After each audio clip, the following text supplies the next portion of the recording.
It's not possible. It is. I don't believe you. Believe it.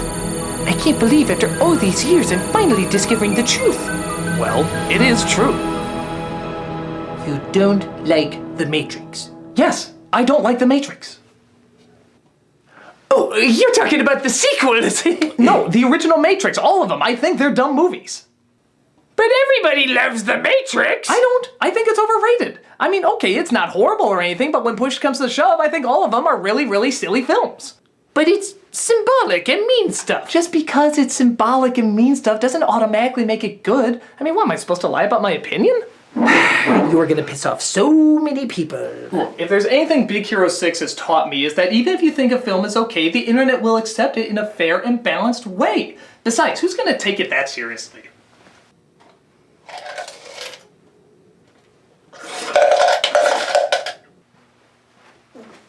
Nostalgia Critic. Oh, who the fuck are you? I hear tell that you don't like The Matrix.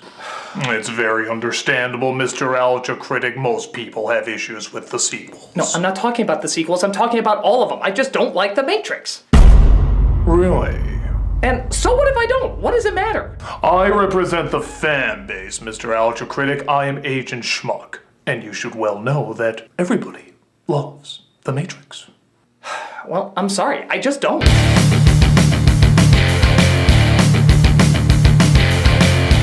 I mean, don't get me wrong, its technology and style inspired a lot in terms of cinema. For years, every film was trying to look like The Matrix. But even before the crowd-hating sequels came out, I still thought this was a pretentious and silly film. Everyone saw it as this deep, mind-blowing experience, when in truth, dozens of science fiction stories and movies have done this idea before. The idea that our reality is an illusion.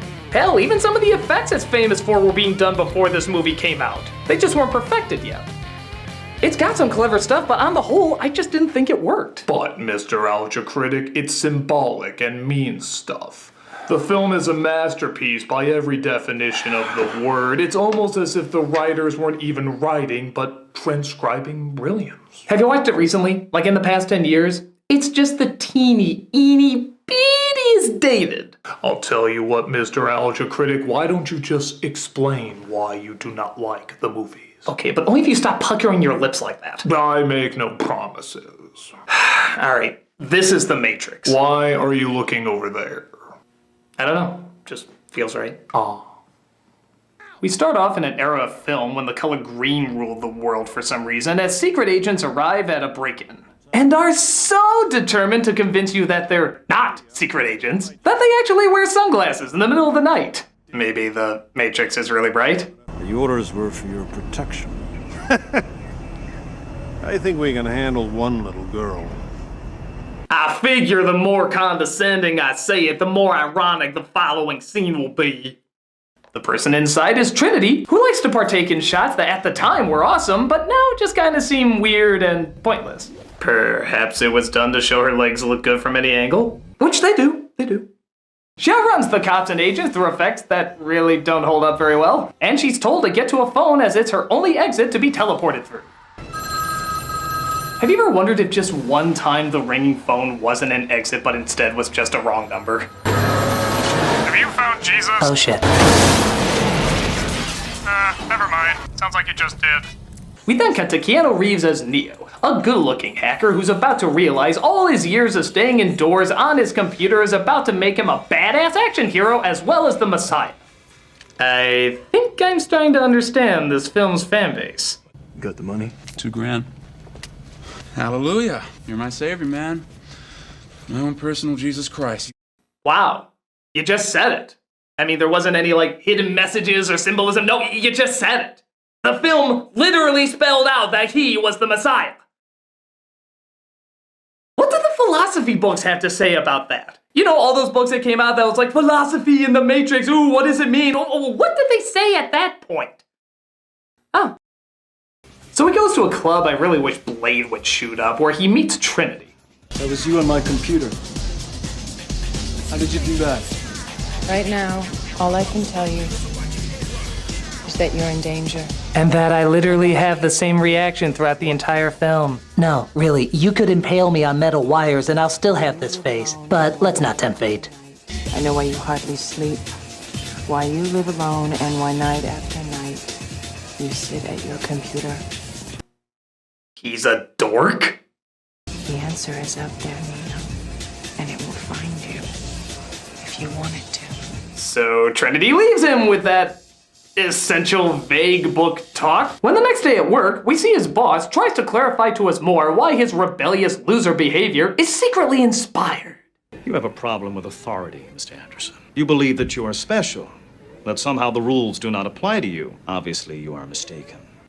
Can we just cut to every snobby authority figure who's ever given this movie speech to a young, brilliant genius? You have a problem with authority, He's got a real problem with authority. that somehow the rules do not apply to you. You don't necessarily think the rules apply to you. Obviously, you are mistaken. You will find that it is you who are mistaken. And I hope in no way your drumming to a different beat will save all of mankind. I have a bet going. Thomas Anderson? Yeah, that's me. Wait. His name is Tom? I mean, I know he's given himself the name Neo and that's what everybody calls him, but just kind of sucks out the epicness once you know that, doesn't it? The fate of all mankind is in the hands of a guy named Tom. Fucking Tom! What would Tom do? All praise, Savior Tom! Really, Tom? Yes, but Neo is an anagram for one. Yes, but Tom is also an anagram for OMT. Oh my Tom. Yes. And the Tom in that anagram is also an anagram for OMT. Oh my Tom. I understand. And the Tom in that anagram is also an Very anagram amusing. for Oh my Tom. You're and funny. the Tom in that Continue anagram. and I will liquidate your testicle. Okay. Have a nice day. I will not wish you the same, as I'm just too angsty and important to do so. So Tom gets a call from a man named Morpheus who says agents are after him. The cubicle across from you is empty. What if they... Go, now. Really? Wait a minute, let's just get this straight.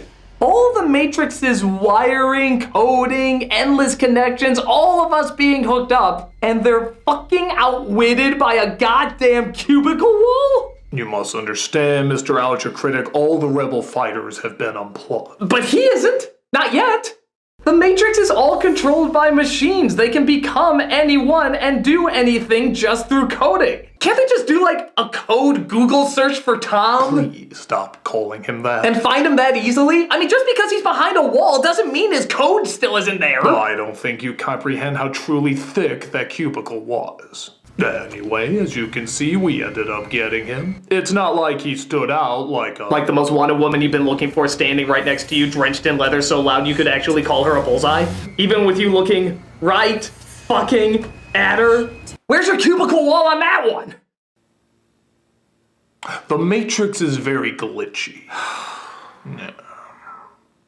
So he meets up with Agent Smith, played by Hugo Weaving, who's trying to find out the location of Morpheus. He is considered by many authorities to be the most dangerous man alive. You can't scare me with this Gestapo crap. When Tom refuses to tell him, they give him the silent treatment and put a tracking device inside. But he's intercepted later by Trinity's gang, who wants to make sure they know where his loyalties lie. Right now, there's only one rule. Our way or the highway. Please, Neo, you have to trust me. Because you have been down there, Neo. You know that road. You know exactly where it ends. So they get the tracking device out of him by literally ripping it out of his stomach. And Reeves forgets to act like getting something ripped out of your stomach really fucking hurts. Jesus Christ, that thing's real! I mean, I know I should be screaming in agony, but I'm just so puzzled as to why you haven't attended my wound yet. I mean, you didn't even put a Band-Aid on it. So he finally meets Morpheus as he's told what the Matrix is. The Matrix is everywhere. It is all around us. Even now, in this very room. You can feel it when you go to work, when you go to church. It's God, Enlightenment, the Force, and Aslan all rolled into one! You take the blue pill. You wake up in your bed and believe whatever you want to believe. You take the red pill. You stay in Wonderland. It also relieves nighttime sniffling, sneezing, coughing, aching fever so you can see past reality. He starts to turn to the Tom 1000 simply by touching a mirror.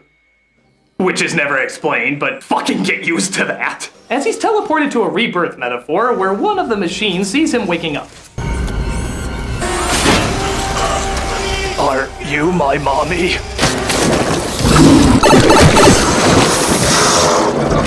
He's flushed down to where they dump the other people who wake up, where Morpheus and the gang are there to grab him. Which isn't guarded at all, apparently. I mean, what the hell? Couldn't just anyone hang out here to pick up unplugged people to join their army? Don't you think there'd be at least some security system letting the machines know that people are being picked up who woke up and are probably a little pissed off and might be starting an underground revolution? Why are these things so resistant about looking behind a wall?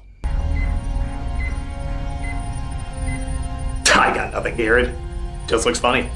This is APOC, Switch, and Cypher. Hi. Tank, and his big brother Dozer. The little one behind you is Mouse. They will be your obvious disciples for the evening. Try to guess which one is Judas. I think you'll be pleasantly surprised. I know what you're thinking. Actually, I've been thinking it ever since I got here. Why, oh why, didn't I take the blue pill? Actually, I'm colorblind and thought I was taking the blue pill. But hey, when life gives you fucking lemons, right? This will feel a little weird. So they plug Tom in to show him that the Matrix is apparently 90% of where all television ads take place. This is the world that you know.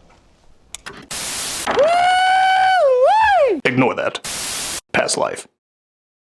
He's shown that the real world is in ruin and ruled by the machines who took over, harnessing people's energy into their power, and that humanity isn't born anymore, but grown. At some point in the early 21st century, all of mankind was united in celebration. We marveled at our own magnificence as we gave birth to AI. AI? You mean artificial intelligence? Really? The fucking one, our savior from this advanced technological world has to be reminded of what AI means. Isn't that like being the world's greatest frat house and not knowing what BYOB stands for? Get some rest. You're going to need it. Tomorrow I have even more long-winded speeches to make. So they teach Tom that in this mental realm of illusion, the most powerful force is still apparently just beating the shit out of each other. I know Kung Fu. Great! Now try to pick up acting! But to their credit, they do still show that mind over matter is still the greatest weapon. Free your mind.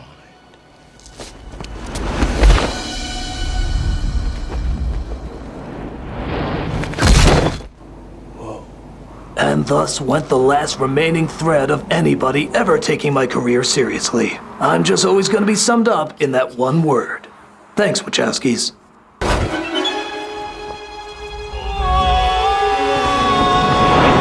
But thankfully, this world operates on Toontown logic as Tom learns yet another important lesson. I thought it wasn't real. Your mind makes it real. So, my brain coughed blood? But it looks like the machines are trying to track their ship down. Yeah. Squiddy's sweeping in quick. Squiddy? A sentinel. Killing machine designed for one thing. Search and destroy. You know, I just want to thank you for finishing my sentence there, because if you didn't, I'd just be like, one thing, and then like, nobody would answer, and I would just look really awkward and stupid. But because you continued it, suddenly it looked badass and awesome. So thank you so much for making that not the least bit pretentious. Nice of you. That was a really dumb scene. EMP armed and ready. EMP? Electromagnetic pulse. Oh, come on! Even I know what that is! Okay, schmuck, how the fuck is this idiot supposed to be the one? I mean, I know he's supposed to be learning and discovering stuff, but he's not given any personality that indicates he has any leadership skills. Hell, he's not even given a personality! Well, Mr. Nostalgia Critic, what does it truly mean to have a personality? Like you or me or any of us. Any of us can have a personality, but what does it mean to be here in the now? To have Does this stop? In order for us to come together, to mean How long something. do you plan on going? If you wonder, Mr. Nostalgia Critic, where we even all come from, it's quite mind-boggling, isn't it? If one You feel alone, isolated. We can help. Who is this? Is Agent Schmuck with you? Yeah, but he's caught up in making philosophical speeches than talking to me like a real person. Yes, we call that Nolaning. He'll be doing that for a while. You need to escape. How?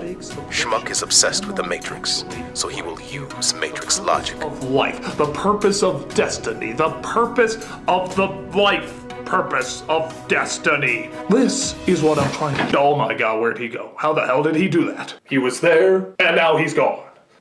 I suppose he could be under this thin, movable surface. But oh, that's just too crazy. He's gotta be somewhere else. Here, Mr. Alga Critic. Here, Mr. Alga. Go in the back.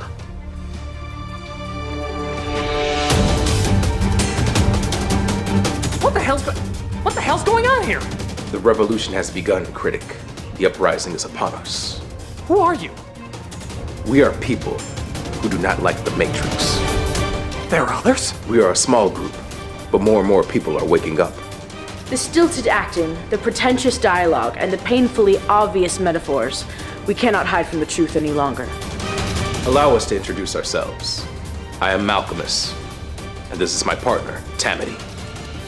Really? That's what you're going with? Well, you wrote it. Okay, whatever, but what about Schmuck? He's gonna find us back here. Not likely. I suppose he could be hiding behind the door. But that just wouldn't add up! Alright, so tell me, what do I have to do? That which is your destiny.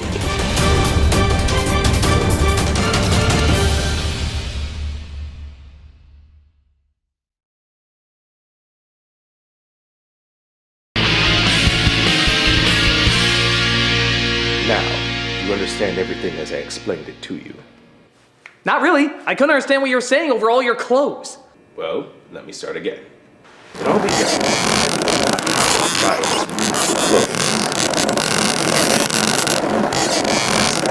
Enough! Your clothes are so loud by every meaning of the word! Just stand still and tell me. You must review the movie and show people that it wasn't the perfect film they thought it was. Huh? That's not too hard. But wait, who will listen to my rambling philosophical speeches? Oh, I will. I need a nap anyways. Very good. So as I was saying, we needed to get leather. So our characters go into the Matrix to meet up with a character named the Oracle, who will determine whether or not he's the one to save the world. Remember, draw no attention to yourself whatsoever. God, What? I used to eat that. Really good noodles. Sorry, that was my attempt at acting like a human being. It failed. I know. He goes into a room filled with people so advanced that they watch giant bunnies on TV when one of the kids teaches him a neat little trick. Do not try and bend the spoon. Instead, only try to realize the truth. What truth? There is no spoon. Now, truth be told, I actually really like this scene and think it's one of the more brilliant metaphors of the movie. But, because this is a comedy show, I'm just gonna play this. Spoon! Did you hear Warburton's playing him again? I'm excited. So he meets the Oracle, a program who can apparently predict the future. Because we all know how that software works. To her credit, though, it does sort of feel like she's evolved to a higher plane. The higher plane of actually having a personality. Do you think you are the one? Honestly, I don't know. Open your mouth, say ah. Ah. Now I'm supposed to say, that's interesting, but... I'm not the one. Sorry, kid. What was said was for you, and for you alone. She said I wasn't the one. I didn't hear that. She said you're gonna risk your life for me. Can't hear a thing. She said you totally shouldn't do it, and if you do it, you're gonna endanger everybody. And dude, are you listening to? But Tom notices something on their way back. Deja vu is usually a glitch in the Matrix. It happens when they change something. So agents finally come in and try to stop them. Wow, only an hour and 20 minutes in, and we finally have some gunfire. If this were Monster Squad, we'd be wrapping up by now. It's an agent!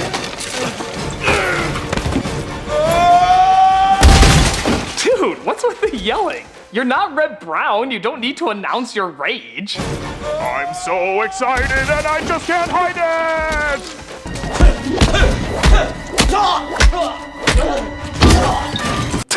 You know, if you want to preserve the image of Morpheus as this badass action hero, you might want to consider cutting the clip of his head slamming into a toilet seat like a drunk college student. Just saying, harshes the mysticism a bit. Take him. Yeah, not much has changed since 1999.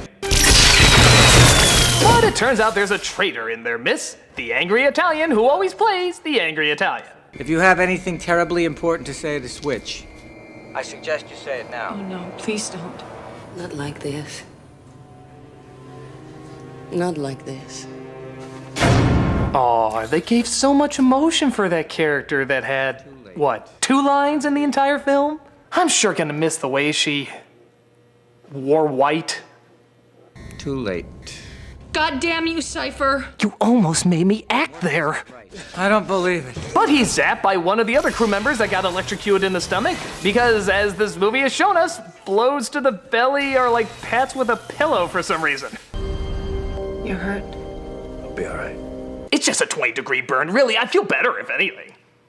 So they had to save Morpheus from being bored into submission from another one of Weaving's speeches. Every mammal on this planet instinctively develops a natural equilibrium. If you don't take me up on my kissing advances, I'm just gonna have to steal the first smooch. As Tom and Trinity dress like those kids who always wanted attention in high school. Take that, innocent security guards just doing your job. Tell your wife and kids I said fuck you! But things get tricky when Tom has to go up against an agent who he's been told nobody has ever survived against, seeing how they can dodge bullets from any distance. Dodge this. Until now. Who knew that apparently the secret was giving a solid 2 seconds saying a catchphrase allowing him to know exactly where the bullet is going to go and yet somehow forget to use that speed of light movement to dodge it? I gotta give credit, I wouldn't have figured that out. They don't seem to use that speed of light movement here either when Tom opens fire while partaking in this film's favorite pastime, shell case porn. Oh, if I could orgasm bullets, I would. And because the first Morpheus yell wasn't funny enough, we now get it in slow-mo, baby.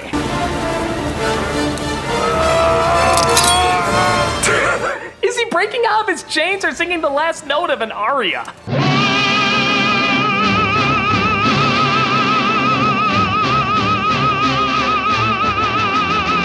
They have a pretty cool helicopter chase with Trinity jumping off just before the copter explodes.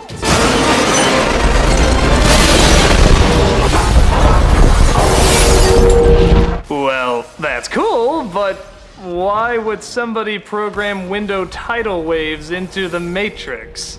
Is it kinda like that hidden one-up, there's really no rhyme or reason why it's there or how you're supposed to discover it, but you're just gonna benefit off of how cool it is anyway? If so, I'll take it. It's cool. I know it. He's the one.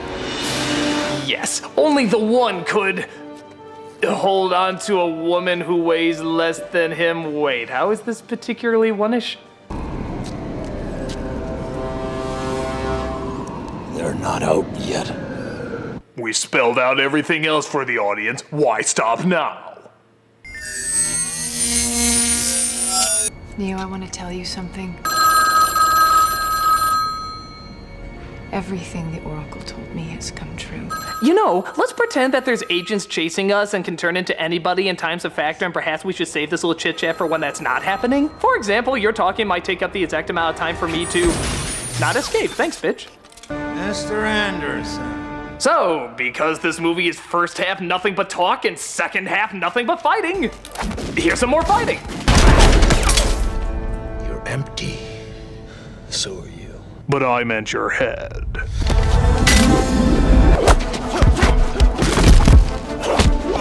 The thought occurs to me, Mr. Anderson, that we are far too dusty. But through the logic of merry melodies, he just ends up inside the train and the chase continues. 303. you ever wonder how once again they can dodge bullets so quickly but can't somehow run faster? There's not like a Matrix cheat code or something like that? Goodbye, Mr. Anderson. Your reign of mundane terror has ended. So as the machines tried to break into their ship, Trinity, in this groundbreaking, philosophical, mind-blowing movie that everybody praises, literally brings it back through the power of love. I'm not afraid anymore. The Oracle told me that I would fall in love and that the man that I loved would be the one. So you see, you can't be dead because I love you. Oh yeah! I could totally tell by the incredible chemistry you guys shared throughout the entire film. Like, that scene, and that scene. But hey, don't hog all that romantic staring to yourselves. Save some for Edward and Bella. So Tom comes back to life because Jesus, and finally takes out Agent Smith. Whoa, I'm becoming blander, more wooden, uninteresting, and have a sudden interest to ruin the day the earth stood still.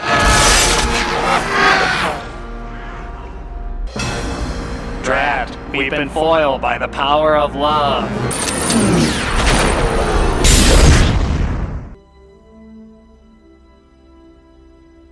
So, just to clarify, this revolutionary, groundbreaking movie that everyone was just blown away by how different it was, has the white guy saving the black guy, Christ symbolism more obvious than Man of Steel, and a woman saving the man not through physical strength but through emotional support. Well, apart from every single movie I've ever seen in my life, that is very original stuff. So Tom leaves a message to the machine saying that the revolution is on and the uprising will begin. That is, he sounds so disinterested I'm not sure if he's saying it or reading it off cue cards.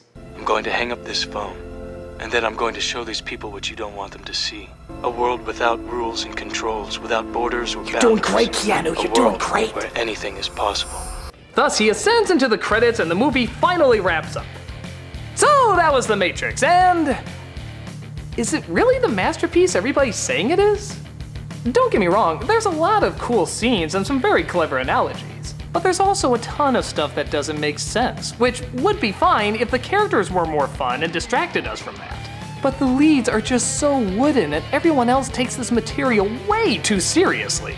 Almost like the writers think they're paving the way for some sort of new religion or philosophy. I remember when this film came out, everybody was saying this was the new Star Wars.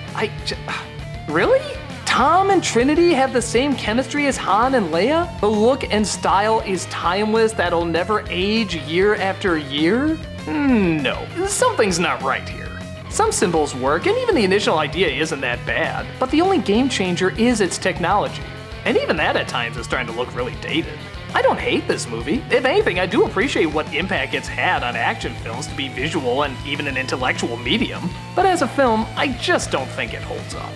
Not the worst, but definitely dated. And besides, there is one major plot hole that everybody seems to ignore. And what plot hole is that, Mr. Nostalgia Critic? Malcolm, Tammany, help me! I can't. My leather won't allow me to sheath my sword. Tammany, kick his ass! I can't. My leather is too tight and it won't let me lift my gun. It seems you're out of ideas, Mr. Nostalgia Critic. Alright, Schmuck, I'll accept defeat, as long as you answer one major plot hole about The Matrix. I'm all eyebrows, Mr. Nostalgia Critic. Why do we need The Matrix? Because it's a masterpiece. A great masterpiece? Is there another kind? But I'm not talking about Matrix the movie, I'm talking about Matrix the idea inside the movie. If the computers feed off of people's energy while they're asleep, then why create the Matrix at all? Why not just let them dream or make them brain dead, lobotomize them or something? The Matrix is a flawed product. We need it because... That's not what you said. You said the Matrix is a masterpiece. That's correct. I said a great masterpiece, you said. Is there any other kind? Call what I can rewind said. the review back for you and play it back. I know what I said. I don't have to have it played back to me like Why do we need a saw. Matrix? Schmuck. Sometimes writers take matters into their own hands. No, Schmuck, a moment ago you said writers never take matters into their own hands. So the Matrix shouldn't even be around, should it? I don't even know what movie we're satirizing anymore. Just say you can't handle the truth. Is that what we're doing? I don't know. Why is there a Matrix? It's impossible. They couldn't have goofed it up. Why is there a Matrix? It's the whole purpose of the movie. They couldn't have overlooked something so huge. Why is there a Matrix? Yeah. I'll just blow up in a stupid effect.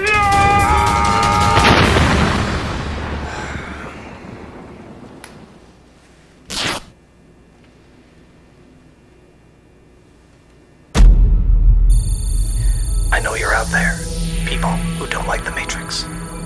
I'm going to hang up this phone and show you a world where you don't need to love what everyone else loves or hate what everyone else hates. A world without hype, a world without pressure, a world without weird leather pandering to a very specific demographic. Seriously, what is up with that? Where we go from there is up.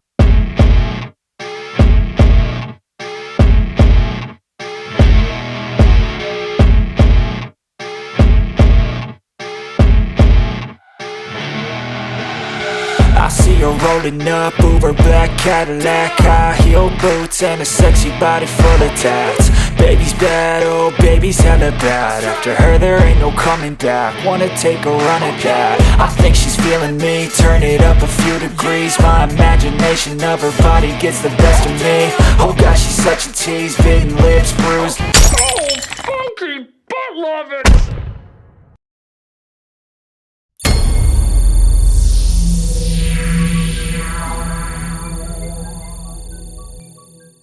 Hello, I'm the Nostalgia Critic guy. Remember it so you don't have to. Well, seeing how The Matrix clearly ripped off some of Japan's most famous animes, Japan decided they wanted to steal some of that shit back. Hence the Animatrix.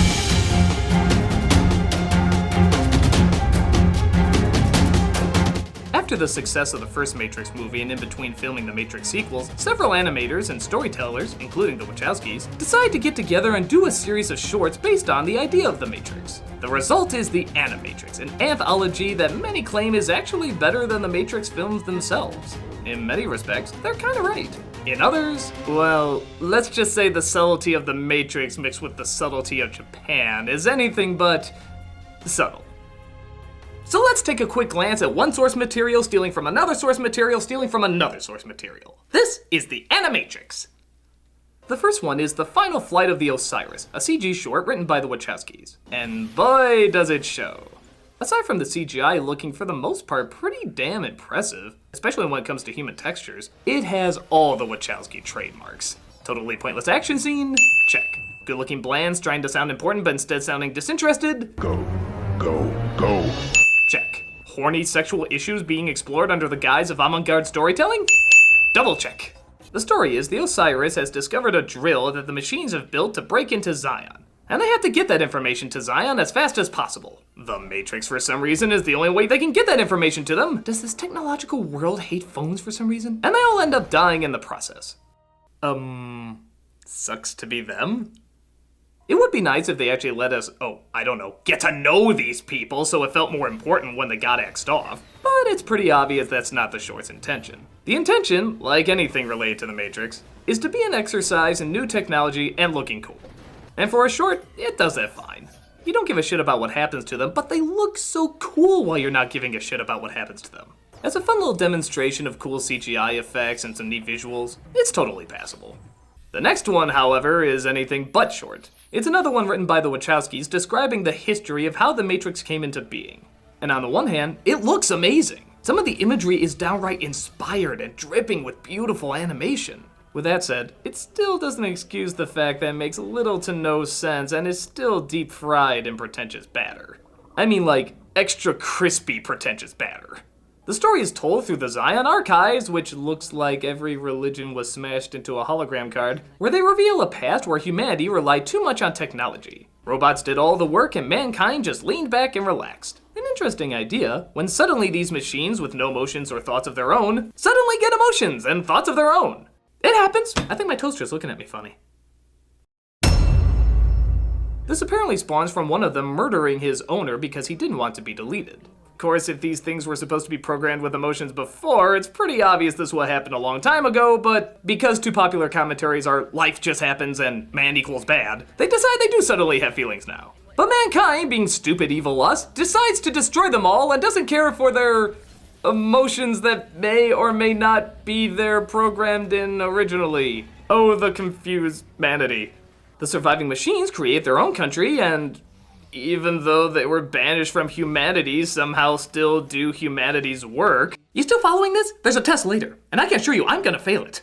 But, get this, the machine's economy does better, flinging the human economy out of whack. So again, being big, stupid, evil us, we just decide to blow them all up. Because man like boom and evil and everything wrong. But the machines survived and decided they had enough. So they begin to enslave mankind. So our big, dumb, idiot commentary selves go to the obvious logical conclusion, destroy the sky. Yeah, because they're solar operated, this would apparently destroy them all. But even that doesn't work. Again, totally not explained why. As the machines finally enslave all of humanity and eventually form the Matrix to feed off of our energy. I guess we suck. Bye. So I'm just gonna come out and say it, the shock value in this is beyond exploitive. There's some damn gritty acknowledgements of Nam, the Holocaust, street riots, real crime scenes, and they tried to make them as disturbing and gory as possible, desperate to get some sort of emotional reaction. Now don't get me wrong, I have nothing against intense imagery. If it's fit and it's deserving, I say go for it. Take us out of our comfort zone. But for a science fiction story, it doesn't really explain the science nor the fiction in any logical sense. We can't get behind the emotion of it because on top of there being no one to connect with, there's just no rational progression to what's going on. Commentary is supposed to explain why or how something is the way it is, where this seems more focused on getting an emotional response with disturbing imagery, but no reason why. But with that said, it is still something to admire just on its visual ambition. I could totally see someone getting ideas for a stronger project just based on its dramatic layout. But in terms of making any sense or becoming emotionally invested, this is definitely not the place to look. Kid Story is the last of the Wachowski-written shorts, and give it credit that it at least attempts to make an emotional connection this time, or at least feel something resembling an emotional experience. Most of it focuses on a high school boy who spends his time on the computer trying to follow the path Neo and Trinity left behind. Eventually, Neo gets in contact and agents try to capture him. We have a long chase scene, and in the end, he literally makes a leap of faith and somehow gets broken out of the Matrix. Again, explaining is just for people who want to make sense of things. And we see that Neo and Trinity are there to greet him. You'd save me. You saved yourself. On the one hand, this could very easily be a recruitment video for a cult. Trust our faith, drink the Kool-Aid, and off yourself. Trust me, you'll be okay. But I think the idea behind it is more dedicating everything you have to something of value that you truly believe in. And don't get me wrong, it is a little sketchy, especially seeing how the kid commits suicide and gets rewarded for it at the end. I think it's pretty obvious that's gonna press some buttons for some people, but I'm gonna make the assumption that's not the short's intention. The intention is to create an experience of a rush of the world around you speeding up, slowing down, looking detailed, looking sloppy, and all of it building up to this great big moment of truth. It still makes no sense, but it does manage to capture a true experience. You feel the panic, you feel the intrigue, you feel the fear. You feel like the adrenaline itself is putting you in another world. And as that goes, it's pretty well directed. You can see every sketch and pencil line in every second, giving a sense of life and action knowing that every drawing is done frame by frame. It's not just a CGI puppet that they're moving, every motion is done from scratch, and you can feel the energy off of all of it. That alone makes it really worth watching. If not taken the wrong way, it is pretty impressive to check out. The next one is my absolute favorite. It starts off with a couple sparring in a training program when one of them offers the other a way out. A way to return to the Matrix and live a normal life again. What's real doesn't matter. What's important is how we live our lives. But we can't go back, Duo. We know the truth now. We can forget all of this. Confused and not knowing what to do, they partake in both a verbal and physical fight, debating what's the right choice and what isn't. Running away won't change anything! You're the one that's running away! Stop pretending! This takes up the majority of the short, all leading to a twist ending that I won't give away here, but I personally thought was a great way to finish. This, in my opinion, is what the Matrix should be. Quickly understand these characters, feel their relationship, identify with both sides of their struggle, and both the fighting and visuals match the emotional impact of what they're going through. There's no shock value or forced commentary, it's just watching these two people you sympathize with duke it out through hardship and sacrifice. It's all you need, and it's done to the best of its ability. The artwork complements it great, the imagination is strong, the fighting's cool, and you're with them every step of the way. What can I say? It's hands down my personal favorite. The next one is pretty well done too. Once again, focusing more on an experience than a detailed story, World Record shows an athlete who's about to break exactly that, the world record. But literally, in being so fast, he breaks the chains of the Matrix and actually starts to wake up and see the truth, based only on his physical abilities. It's actually a very interesting idea. The majority of the short is simply focusing on this experience, but once again, it's all you need. You feel the limit this guy is pushing himself to, and you worry both that he'll either wake up and be destroyed by agents, or that he'll fail and not break the record at all. Or even the third option, that he might push himself so far that he might not even survive. Again, it's the simplest things that can be the most effective, and both the pacing and the animation style totally pull it off. It's also an intriguing idea that you can see another plane simply based on physical attributes. It's been discussed before by many, but this one is smart enough to know it's a visual medium and it's better to show it rather than talk about it. And it does a great job in doing so. Definitely worth the time to check out. Which brings us to Beyond, which is probably my second favorite out of the series. Again, taking a very simple idea and simply focusing on the experience of it. A young woman and some kids she stumbles across discover what is simply defined as a glitch in the Matrix. I imagine there's a lot of those with all the plot holes these movies make. But once again, the majority of the short is just them interacting with the glitch. They can make time go backwards, change the weather in small areas, and even slow down the world to see it in all its beauty. Again, the focus is the experience, and it's done with very simple yet connectable characters. It does go a little abstract near the end by hinting at something bad, I'm not sure what it is, but honestly, because it's mostly a visual experience and it's obvious there's parts left open to interpretation, I don't mind it. It's kind of like knowing through all these incredible things that you may go through in life, there's always a dark, troubling side waiting on the other end. That's what I got out of it, but maybe it doesn't mean that at all. Maybe it means something totally different. I don't know. I'm just glad they're leaving it up for us to decide instead of jamming in so much plot detail that actually makes less sense the more you describe it. Good animation, good experience, good short. Next is a detective story. A film noir about, what else? A detective, trying to find the infamous Trinity. And that's really about it. Not much really happens outside of the search for her, but if you're a fan of dark shadows, shady blinds, and alcoholic men in trench coats, it's a fun little story. The style once again is great. Grainy, dark, and dripping in classic film noir style. Probably a style over substance short, but the style is so nice and the substance so not pretentious and annoying that I think it works out okay. If you like film noir, you'll be glad you checked this out. And the last one is definitely a weird one to say the least.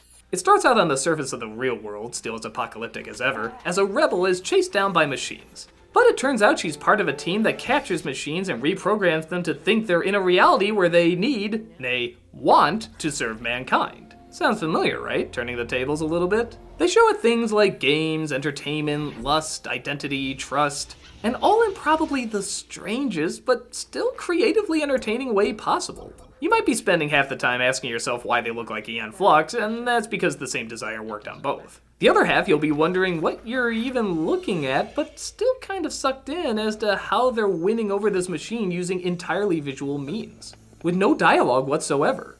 This actually kind of makes sense. All a computer knows is words and numbers, so getting it to understand emotions would be more of a visual experience rather than a verbal one. It's a clever idea with unique layout and a different way of telling its story. And its ending is something right out of a gothic tale or a Frankenstein movie. Tortured, dark, and wondering if the right thing was ever done. It could have benefited from a bit more character, but for what it is and the time frame it has, it's pretty slick and fun to watch. It's out there, but it's definitely a short that brings you along for the ride and makes you glad that you're out there. And that's the Animatrix, and is it truly better than the Matrix movies? Personally, I think it is. True, it does have several bloated moments of self-importance, but I think you kind of come to expect that from the Matrix anyway. The shorts that work really work, and even the ones that don't still have so much artistic ambition and technical wonder that I'd still recommend checking them out anyway. Visually spectacular with some interesting ideas. If you're looking for a bit more substance for your anime money, this is not a bad item to spend it on. I'm the Nostalgia Critic. I remember it because... Whoa. You will never live that down.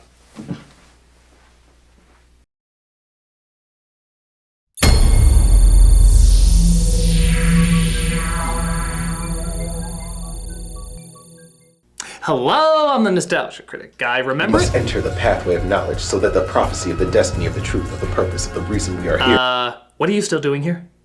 What? Well, I think we finished our story arc with you guys, so what are you still doing here? Oh no, there's much, much more you can still do with us. I don't think so. We had a beginning, a middle, and end. It was totally serviceable. Anything else would just be filler. No, clearly we were just telling part 1 of our story. Part 1? Yes, just like all the other obviously planned trilogies, like Highlander, Transformers, and of course Pirates of the Caribbean. +1. Maybe another. Ooh, I didn't know that. Yeah, but those were all meant to just be one film until the studio forced them to turn them into trilogies. But we got so much more money out of it. I already got lip injections so I can finally smile. Oh yeah, that just happened. Will you get out of here? The movie has enough filler as it is. Maybe telling a critic that he's the Messiah was a bad idea. They already think that of themselves anyway. Matrix Rebloated.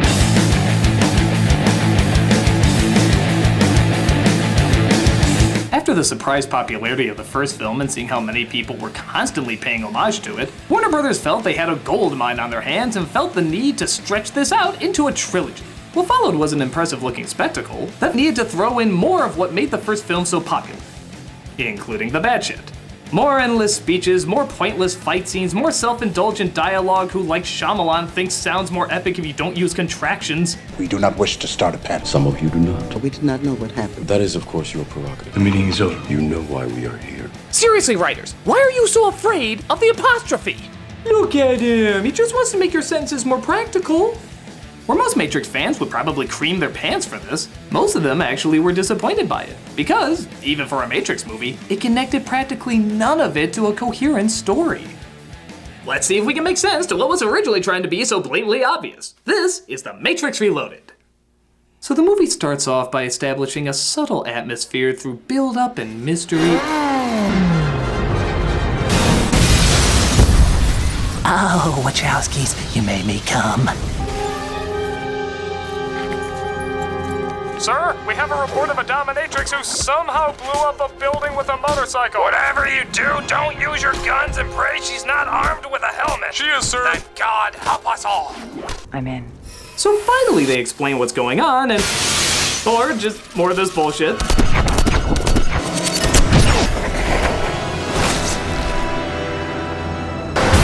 No, I love that car. Oh. We see once again Keanu Reeves portraying Tom, who keeps having a dream about his girlfriend Trinity smashing into a car. Funny, most of the women he dates dreams about him smashing into a car. Morpheus, again played by Lawrence Fishburne, has yet another bloated talk with a crew member named Link. Link. Yes, sir. Oh, I do hope what only takes a sentence to say goes on for several minutes. Given your situation, I can't say I fully understand your reasons for volunteering to operate on board my ship. Translation? Trust me. Okay. Move along. So Morpheus' gang meets up with a bunch of other people who like to wear shades in dark places as they pick the safest of meeting grounds, the Matrix. Which I think these films have spent most of their time establishing why that's not the safest of meeting grounds, but hey, this film also suggests the world's gonna be saved by Hot Topic. Are you surprised by anything anymore? Speaking of which, here come the men in bland. How you fellas? It's him, the anomaly. Do we proceed? Yes, he is still only human. Let's do it. It's not even been 10 minutes and we're already on our third action scene. We're trying to top Sin City for most violence per minute. Still want to show off that I'm awesome. The power of Reeves compels you. Is Neo okay? okay. Shit. Morpheus, you should have seen him. Where is he now? He's doing his Superman thing. Well, if by Superman you mean spending a lot of money on a computer-generated bland psychopath who hurts more people than he saves, then yeah, that's a fair assessment. But don't worry, there's more buttloads of money this movie's budget wants to flaunt. Like, look at all these effects thrown into just the landing of their damn ship. Nebuchadnezzar, this is Zion Control. Maintain present velocity and stand by. Roger that, Control. Wait. You need to go into the Matrix just to push buttons? You need to go onto a computer to simulate going on a computer. Why don't you just go onto a computer? Whoa. So as you can see, the incredible Zion that's been built up in the past just seems to be a series of mall bridges that, just like the real Holy Land, is dangerous, overhyped, underwhelmingly depressing, and yet people will still fight to the fucking death for it. Meanwhile, Morpheus has to talk with the commissioner. Yeah, I'm sure he has like a different title or whatever, but listen to him. He's the angry commissioner. I wanted to offer you the chance to explain your actions. I wasn't aware that my actions required any explanation. You were given a direct order to return to Zion. I don't care about oracles or prophecies or messiahs. I care about one thing. I need soldiers to obey my orders. You have no rights, Morpheus. What about the rights of that little girl? I'm just trying to figure out how I went from Titus to this crap. You were great in that. I know I was great in that! My stop. See you soon. Oh yeah, I forgot to mention. Remember how in the first film Tom and Trinity had no chemistry whatsoever? Well, in this one, they make up for that not by giving them things in common or personality traits to work off of, but rather just have them suck face whenever they have a second alone. It's really awkward.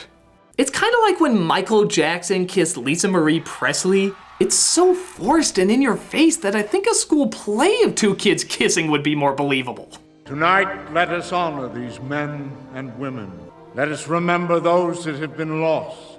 Now I would like someone else to close this prayer.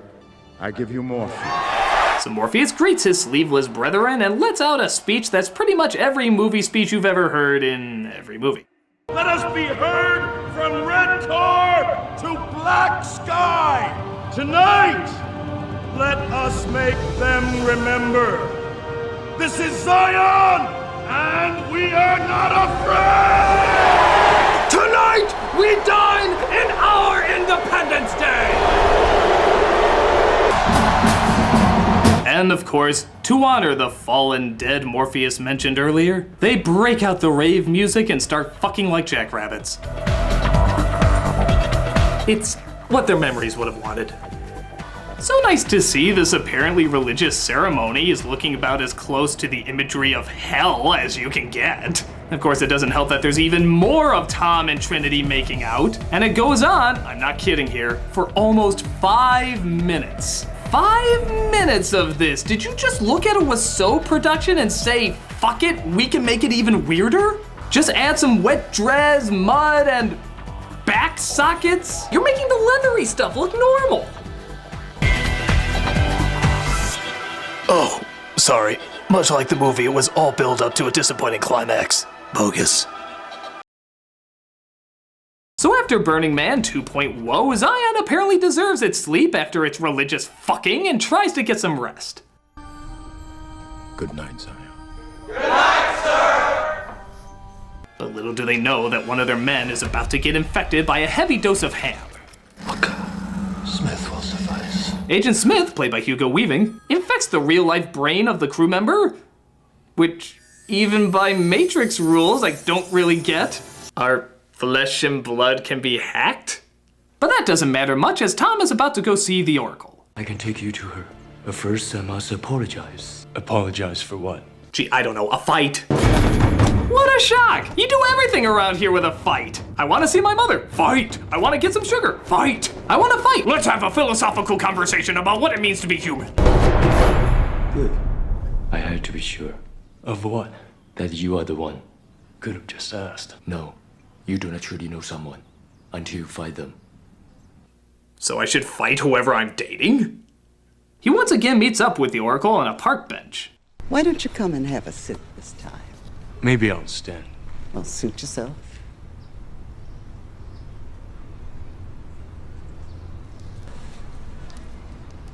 I felt like sitting. I know. Just to be clear, that was the comedy portion of the film, folks, deciding whether or not he was going to sit down. Next, they're gonna discuss the hilarious ramifications of blinking too fast. They do still blink, right? Candy? Do you already know if I'm going to take it? Wouldn't be much of an oracle if I didn't. But if you already know, how can I make a choice? Because you didn't come here to make the choice. You've already made it. Translation? You're a program. Yep. Moving on. But something weaving this way comes as conveyed by these dark crows who are so over-the-top menacing they should be carrying signs saying, "He's bad." Surprised to see me? No.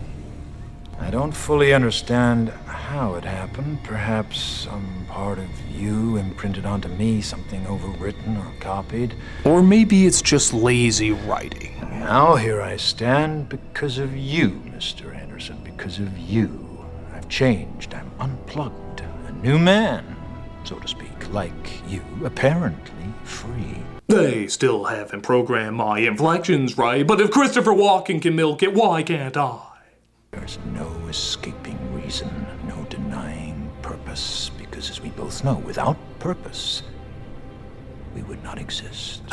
Translation? I hate you. I hate you. So it's Revenge of the Smiths as a group of them try to attack Tom. However, when that doesn't work, he gets even more. And when that doesn't work, he gets even more. And when that doesn't work, he gets more and more and more, and holy fucking shit. I should be bored by the fact that this is the 5th fight scene and we're not even halfway through the movie yet, but honestly, the access is just so batshit insane, it's actually kind of ridiculously fun. The fact that I'm seeing dozens of Hugo Weavings constantly get punched in the face like a whack-a-mole is fucking hilarious to me. I'm not gonna lie, I could watch it for hours. Just imagine him saying ow every single time he's smacked. Ow, ow, ow, ow, ow, ow, ow, ow.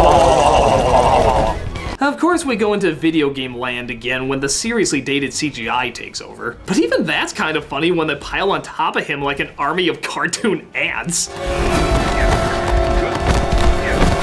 Why don't they just take on the shape of a big giant monster while they're at it? Waka waka, Mr. Anderson. It is inevitable. Come on, get out of there. Don't make me raise my voice again.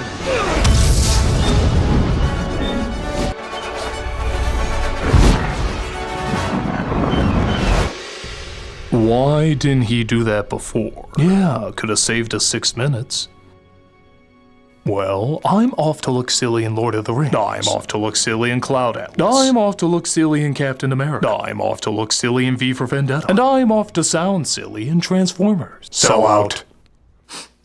Say, is it me or do you smell an unnecessary dual performance?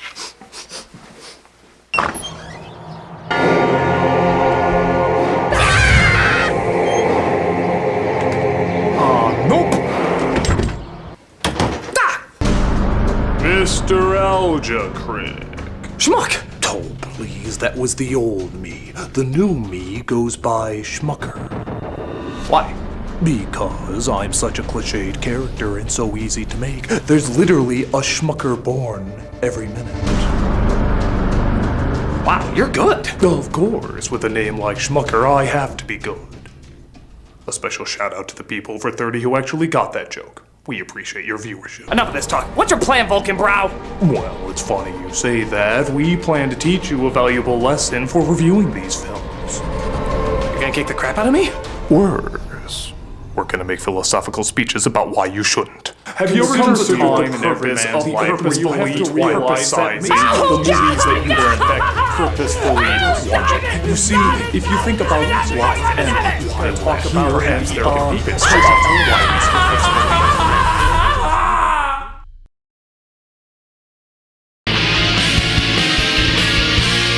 The purpose of your purpose does not purposefully coincide on shelf is explained that is why our purpose never purposely. Our destiny is not one that can be foretold unless its truth lies in the purpose of the lie.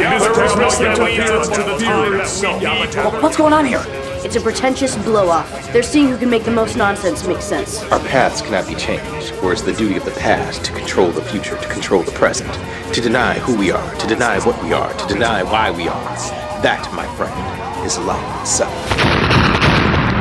Oh my god, you literally blew their ears off! Don't ever deny my pretentiousness again. This is not over, Malcolmus! Our sources have indicated that the pathway to knowledge is here. The what? Filler plotline to drag things out. Oh, alright. Well, you guys continue on your little side quest. I'm just gonna keep doing the review, alright? I am madly in love with you. Where the fuck did that come from? Come on, Tammany, that's like the 5th Messiah you've had the hots for. What? I'm number 5? So they now had to find a powerful hacker called the Keymaker because... side quest! As I come across a French computer program who, like everyone else in the movie, loves the sound of his own fucking voice. We are looking for the keymaker. To look for him is to be looking for a means to do... We know the answer to that question. But do you? Aw, Jesus, does everybody have a fucking speech shoved up their ass? It is, of course, the way of all things. You see, there is only one constant, causality. Will you shut up? Look there, at that woman. Watch, you see, I have sent her a dessert. It starts so simply. Each line of the program creating a new effect. Yep, we're so desperate, folks, that we're actually talking about the philosophical justifications of cake. Fucking cake! That or they're trying to fetishize cake, but to be fair, the line between the two is pretty blurred in these films. Her heart flutters. She does not understand why. Beneath our poised appearance, we are completely out of control. Would you care to order? I'll have the cake. Where are you going? I drink too much wine. I must take a piece. We sat through 5 minutes of food porn for that? And why does a computer need to pee? If you want the keymaker, follow me. I'll give you what you want, but you have to give me something. What? I want you to kiss me as if you were kissing her. Excuse me? You love her. She loves you. It's all over you both. Really? No offense, lady, but I've seen boxes of wet matches that have more of a spark than they do. I want to sample it. Well, for the good of the mission, honey. Sucks to be me.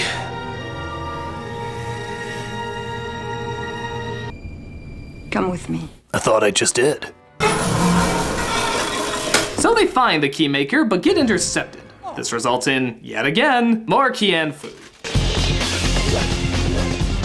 You know, I'm just gonna make the crazy assumption he's gonna win this one again. Let's see, yeah. So let's just see what happens when he tries to follow Frenchie. Up, he uses his hacking powers to put him in the mountains. Meanwhile, Trinity and Morpheus try to escape Frenchie's so white they're transparent minions, as well as a slew of agents to get the keymaker to safety. And I'm not gonna lie, this is a really cool scene. Like, wow. This still really fucking holds up. The action isn't just kung fu and it isn't just computers, it's a good mix of car chase, gunplay, superpowers hand to hand, car, fu, and with pretty much all the important characters making an appearance. Well, Smith doesn't, but I think he made enough fucking appearances, don't you? The only problem, once again, like all of these movies, is how the hell is the Matrix still kept fucking secret after all this? Was every single one of these weird-ass occurrences explained by natural causes? And in other news, reports are flooding in of people jumping on cars, somehow destroying them, flying green albinos who can float through walls, sword fights on top of trucks, and a dozen instances of people defying the laws of gravity. Police reports say that it was the wind. But just when it looks like all hope is lost, Tom literally flies halfway around the world just in time to grab Morpheus and the Keymaker. Yes! Alright, now this in my opinion is one of the biggest holes in the movie. Critic, we have found the pathway of knowledge. Oh, can't it? No, it can't. It's in the kitchen. We'll take the back way so that the agents won't suspect us. Too late for that, I'm afraid. Schmuck!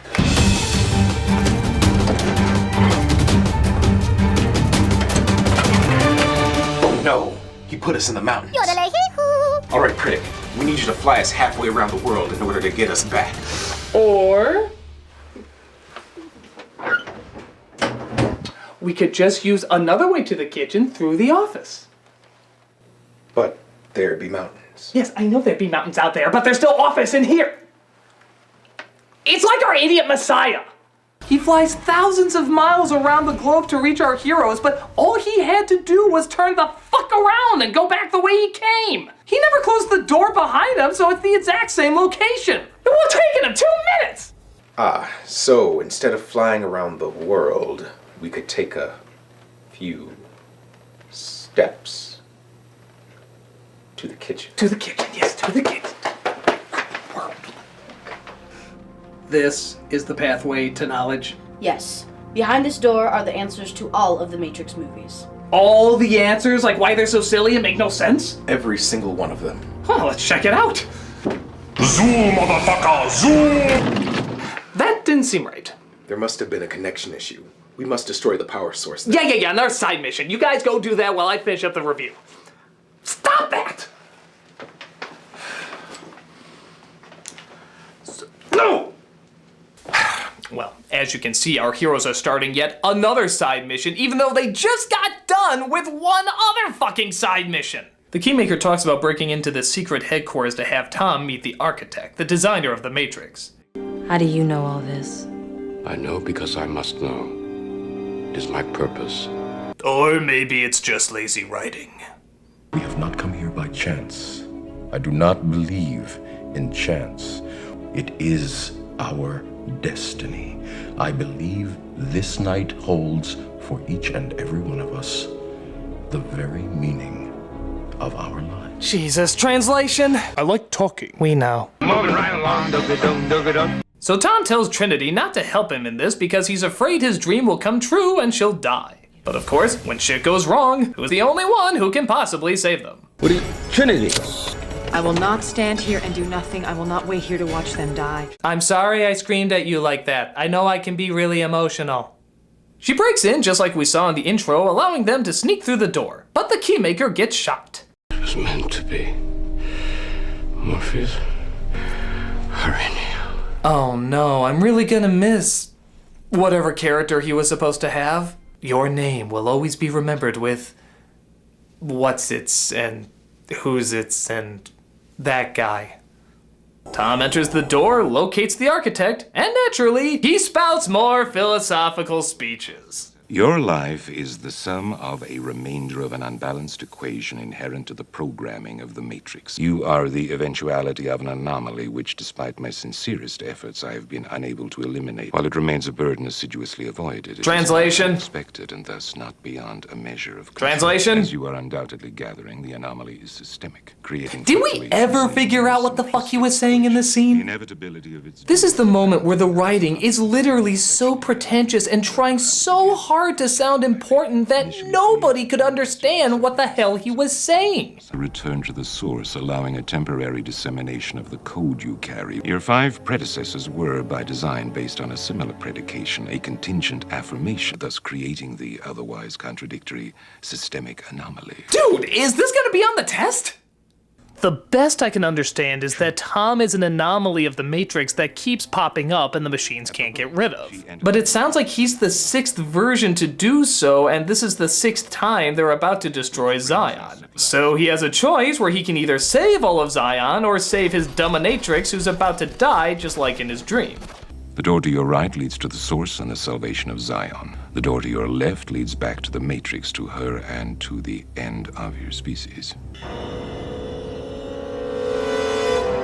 Messiah, folks. Fuck the world. I want some more leather-coated moss pussy. That's owning up to my responsibility as a great leader. What if fucking Jesus came back from the grave with an excuse like this? Hello, my followers. Just a quick heads up. You're all going to die, and it is 100% my fault. But I just wanted to give you a quick glimpse of what you're all getting killed off for. That ass. Look at that ass. Now I can get whipped, beaten, thrown up on a cross, but if you were to ask me to give up that ass is gonna win. But hey, that's Messiah's for you, am I right? Hope you're not all too pissed, and have a nice death. G's out! So Tom races at the speed of woe, bringing apparently half the goddamn city with him.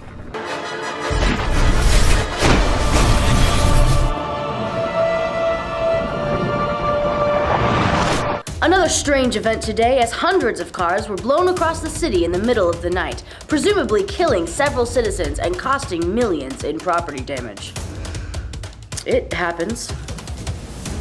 But it looks like Tom is too late as Trinity bites the bullet and dies off. But death is more like a suggestion in these movies than a final destination. I'm not letting go. I can't. I love you too damn much. Oh yeah, you sound like it. So he uses Kung Fu CPR to bring her back as we see our mechanical calamari are lining up to kill everybody off.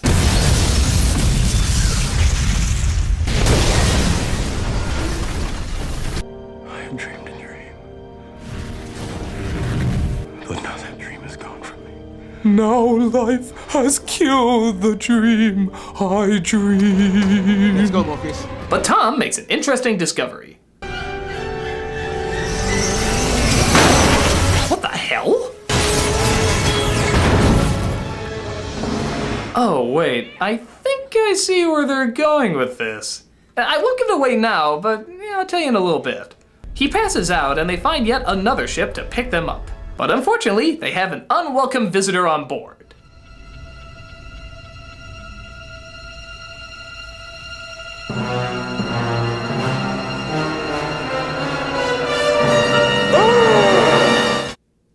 Wait, who was that guy? It's kind of hard to tell upside down. Maybe if you switch it, but... Wait, who was that guy?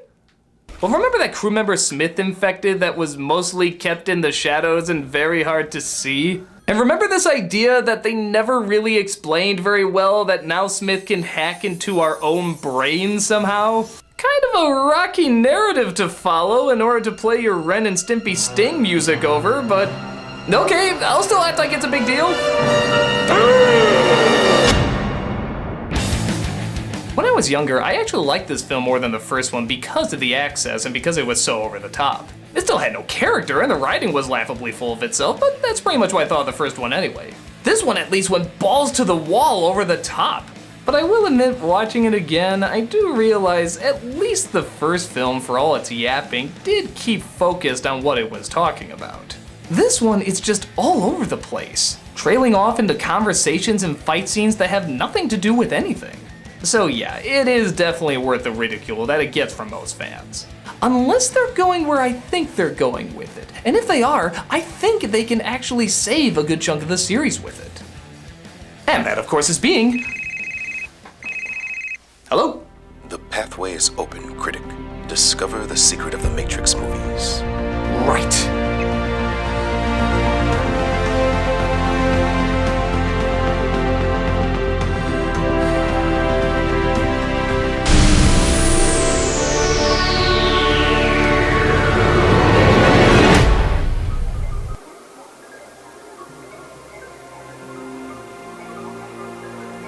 Willy Wonka? You designed the Matrix movies? Oh yes, I did it in between making Twizzlers and caramelizing those that disagree with my views. I think I finally discovered the secret of the Matrix movies, what it's all building up to. And what is that, Critic? Okay, the real world, Zion, all of that is actually just another Matrix. A backup program so that all the people that think they got out of the Matrix actually never did. Nope. What? That's not what it's building up to at all. But that would be such an obviously good twist. It would have worked on so many levels. It would have explained why Tom could destroy the machines at the end. It would have explained why Smith could infect a human brain. It would have explained why all the people in the Matrix weren't affected by all the obvious glitches going on. How could this not be it? It would explain every single movie mistake the films have ever made. I agree, but they're sticking to the safer route. He's just Jesus? He's just Jesus. Well, great. We haven't seen that story yet. So, what's with all the TVs? You're just seeing how many television sets the movie can suck on? No, those are actually my teleprompters to remind me of my confusing lines. Quid pro quo vis-a-vis, the outcome of one anomaly is higher than the probability of... screw it. I'm just gonna give it to you straight. I was merely commissioned to make the Matrix movies. The real masterminds are somewhere else. If you want to know the truth, don't trust anyone.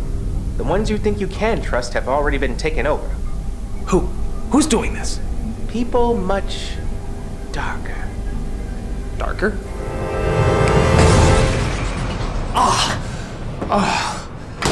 So, Critic, what did you discover?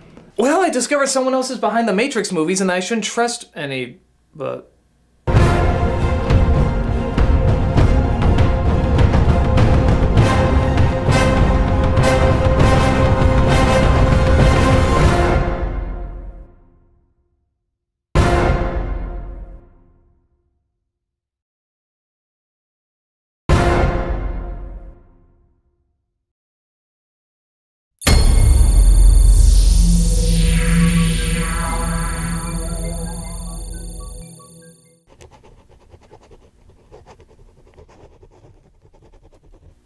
guys are okay and not taken over by any evil entities and/or mind-manipulating life forms? Why do you ask? I don't know. You're just not making as many long-winded speeches as usual. We're just making sure that you don't stumble across anything.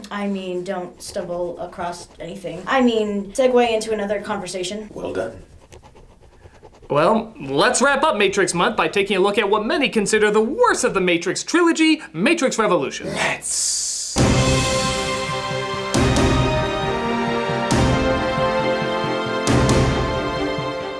While Matrix Reloaded had a strong opening at the box office, the audience reaction was less than thrilled. Both diehard fans and common moviegoers didn't seem too excited to see where the story was going anymore. Hence, very few people saw the final installment and it bombed at the box office. I know, right? Hard to believe a film series would deteriorate into explanatory dialogue and lifeless performances after the mountain of emotion the first film gave us. But, nevertheless, let's see how a franchise that hooked in so many people so quickly could lose them almost as fast. So, let's take a look at... Oh, something's on my foot. Motivation and emotion? You too can figure out even the most basic of human emotions by reading this book. Who would need help figuring out the most basic of human emotions and read a book to understand? Yes! This is Matrix Revolutions. We start right where we left off, with Tom in a coma right next to Agent Smith impersonating a knocked out crew member. Any change? No, I still have the same expression no matter what. They're told, however, that the Oracle has important information for them. Who are you? I'm the Oracle. I made a choice, and that choice cost me more than I wanted it to. One thing I've learned in all my years is that nothing ever works out just the way you want it to. Like sometimes an actress dies in between films and you have to Dumbledore the shit out of it. What choice? To help you, to guide Neo. And if you're wondering what important words she has to share with them, apparently it's only 2. I know this because it's the exact same 2 fucking words that everybody in this movie is brainwashed to repeat. No, really, for all their rambling and long-winded speeches, count how many times they just keep coming back to the exact same 2 words. Choice. Purpose. Choice. Purpose. Choice. Purpose. Choice. Purpose. Choice. Purpose. Choice. Purpose. Choice. Purpose! They even force them into sentences no normal person would ever use them in. All right, let's move with a purpose. Who talks like that? Seriously, has anyone ever used the phrase, let's move with purpose? And not gotten a wedgie in high school? But for some strange reason, Tom is in a realm apparently in between the machine world and reality. Are you from the Matrix? Yes. No. I was. Wait a minute. Mobile, I think, just may be an anagram for Limbo. They're trying to tell us that this world is Limbo! Oh my god, is that clever! Say what you will about Citizen Kane's marriage and their visual symbolism of growing the table further and further apart over the years, subtly suggesting through visual means that they're growing further and further apart from each other. This just has to move 2 letters around and boom! Instant genius! Oh my god, these writers are incredible! How do they come up with this? Have they said purpose and choice yet? Purpose. Choice. There you go, the movie felt naked for a second. Well, thank God the rest of the film isn't as straightforward and doesn't ramble on. Oh yeah, it does. I just have never heard a program speak of love. It is a human emotion. No, it is a word. What matters is the connection the word implies. Can you tell me what you would give to hold on to that connection? Wow, this is about as exciting as actually waiting at a real train stop. You believe in karma? Karma is a word, like love. A way of saying what I am here to do. Yeah, we're here for a while, guys. I hope you're enjoying it. Your programs.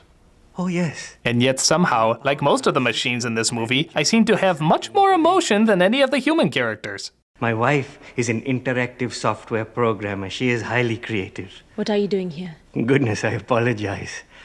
My wife can be very direct. Yes! Please! More of that! You're the first one to say something that isn't 20 pages long!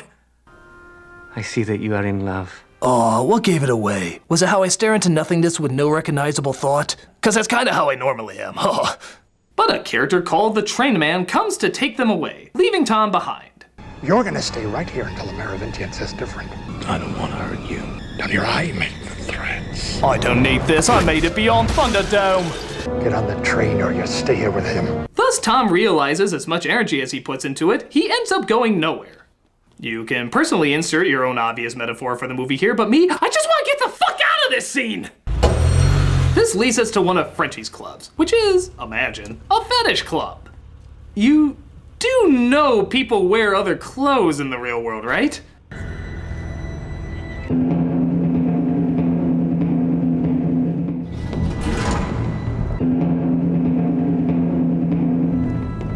Gotta be kidding. You must be ready to die.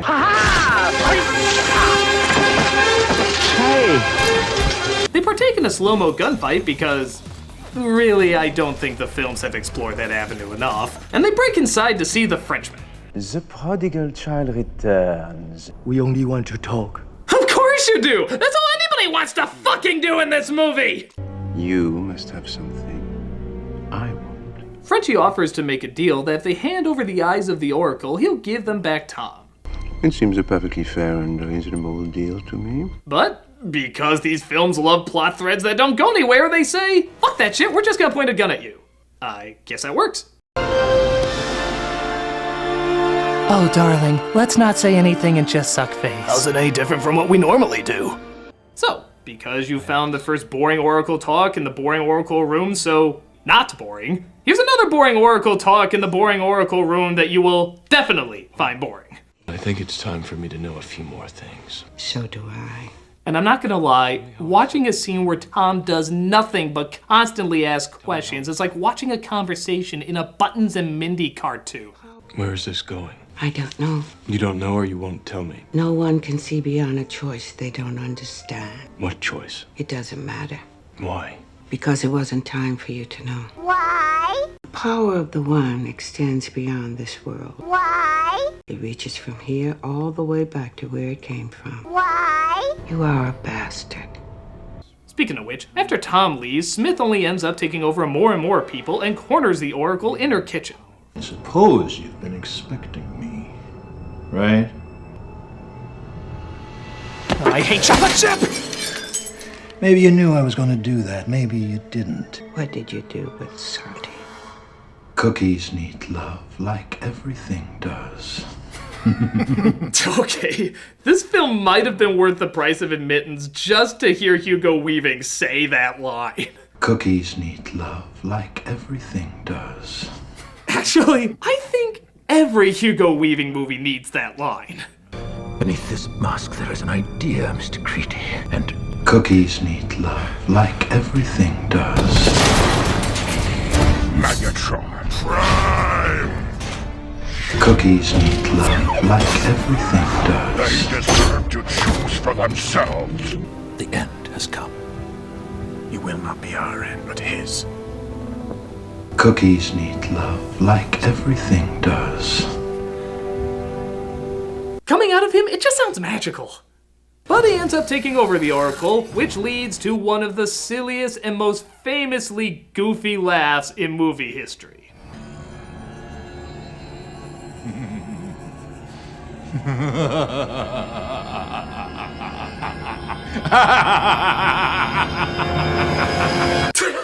I am not entirely convinced that they didn't replace him with a Hugo Weaving style Muppet.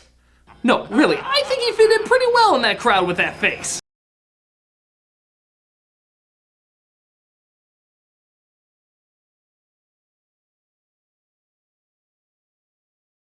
Go into the heart of the machine's home world to confront them and needs to take one of their ships to do it. Is this what the Oracle has told you? This is asinine. If you want to kill yourself, go do it. But do it without wasting one of our ships. He can take mine. For Christ's sake, Niobe. I'll pilot this ship. He can take mine. After all, he is the exact reason why we're in this god-awful predicament. I think he's done more than enough to earn our phenomenally misguided trust. But Tom and Trinity's ship has a stowaway, the most menacing Hugo Weaving impression known to man. It might appear that way to you, but Mr. Anderson and I know that appearances can be deceiving. That is a damn good impression, but can he fit his entire fist in his mouth while he's laughing? Tom surrenders his gun to save Trinity, resulting in Agent Kinda Smith burning his eyes off. I wish you could see yourself, Mr. Anderson. Marco! Marco! Oh, come on, it's the law. You have to say Polo. But because we haven't done the blind prophet cliche yet, it turns out now he can see. In Flame-O-Vision. Sorry, but I think you're gonna have to drive. It's cool. I can make jokes even though I should be in blood-curdling pain. Thank God my brain is so slow I constantly forget what's actually supposed to hurt me. Hey, speaking of things that are supposed to hurt me, you guys are awfully quiet over there. Oh, good. Finally, things can be less suspicious around here. Did you make things less suspicious around here? Yes, he is totally convinced that we haven't been affected by you. Good. Everything is going according to plan.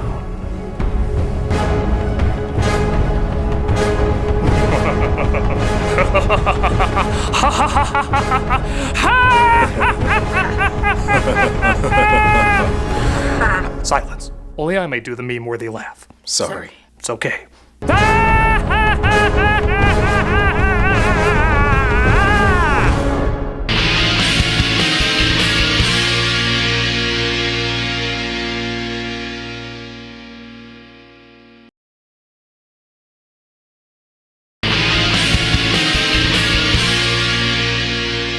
So Zion is about to be wiped out by an army of machines. It's time to take off our shirts for no reason and get in our machines we stole from James Cameron's Aliens, who will ironically steal it back for Avatar. I think the real battle is between which film series is trying to be less original.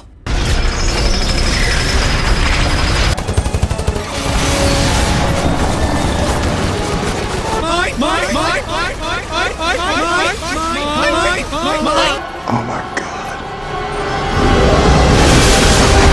And to think, this is all because our beloved Messiah said, fuck it, I want to get laid more. You all can get axed off by Cthulhu sperm while I run away taking one of your ships that's essential to your survival. Best Messiah ever. So I hope you like people shooting upward and shouting ah, because there's exactly 20 minutes of it you get to watch. Yup, 20 minutes of this, folks, in all its visual wonder. Just look at all the palettes of color that they have on display. Like gray, dark gray, vomit gray, snot gray, stone reflecting off of dim fireplace gray, and all accompanied by flashing lights so constant that even a rave in a haunted house would get bored by it. But Morpheus' ship comes in with, for lack of a better term, the friggin' off switch, and finally stops the fighting. You did it. No. We did it. You're a hell of a pilot. No, we're a hell of a pilot. We really should stop this. No, we really should stop. Oh, yeah, sure. But it turns out, much like Tom, their ability to save the day ends up instead somehow fucking more people over. Did I miss something, Commander? I thought we just saved the duck. That EMP knocked out almost every piece of hardware in every APU. If I were the machines, I would send every sentinel I had here right now. Save the duck, Captain, and just handed it to him on a silver platter. You know, the thought occurs to me we're not very good at what we do. But hey, at least we believed, right? No strategy, no reason, just all faith, believing. That's a good lesson to take out of this, right? Good things for people to learn in the future. I'll just let myself. Meanwhile, Tom and Trinity continue to fly towards Skynet to try and make a deal. We're over the fields, aren't we? But they are eventually spotted after a pretty friggin' long time. However, Tom is able to zap most of them with his Jesus beams, but they eventually end up punching his spirit, which means they have to go higher up.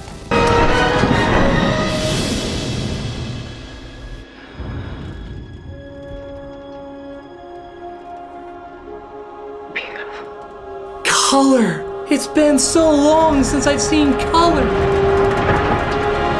Oh, well, back to the world of smoke-stained greens and urine-caked blues. What a world of imagination we live in, huh?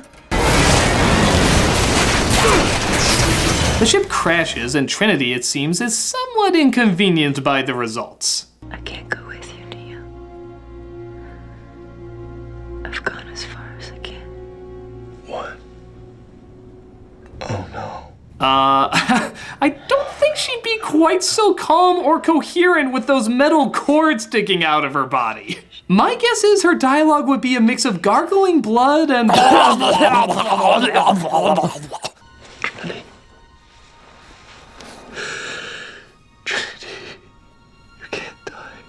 No, really, you can't die. You don't have the acting ability to do so. You brought me back once. But not this time. Wait, try to think of something the Oracle said. We've escaped this scenario with bullshit loopholes before. Why the hell can't we do it again? How grateful I was for every moment I was with you. But by the time I knew how to say what I wanted to, Jesus Christ, lady, your death scene is literally 4 minutes long. I think fucking Rasputin died faster than you. but you brought me back. There is another Anderson.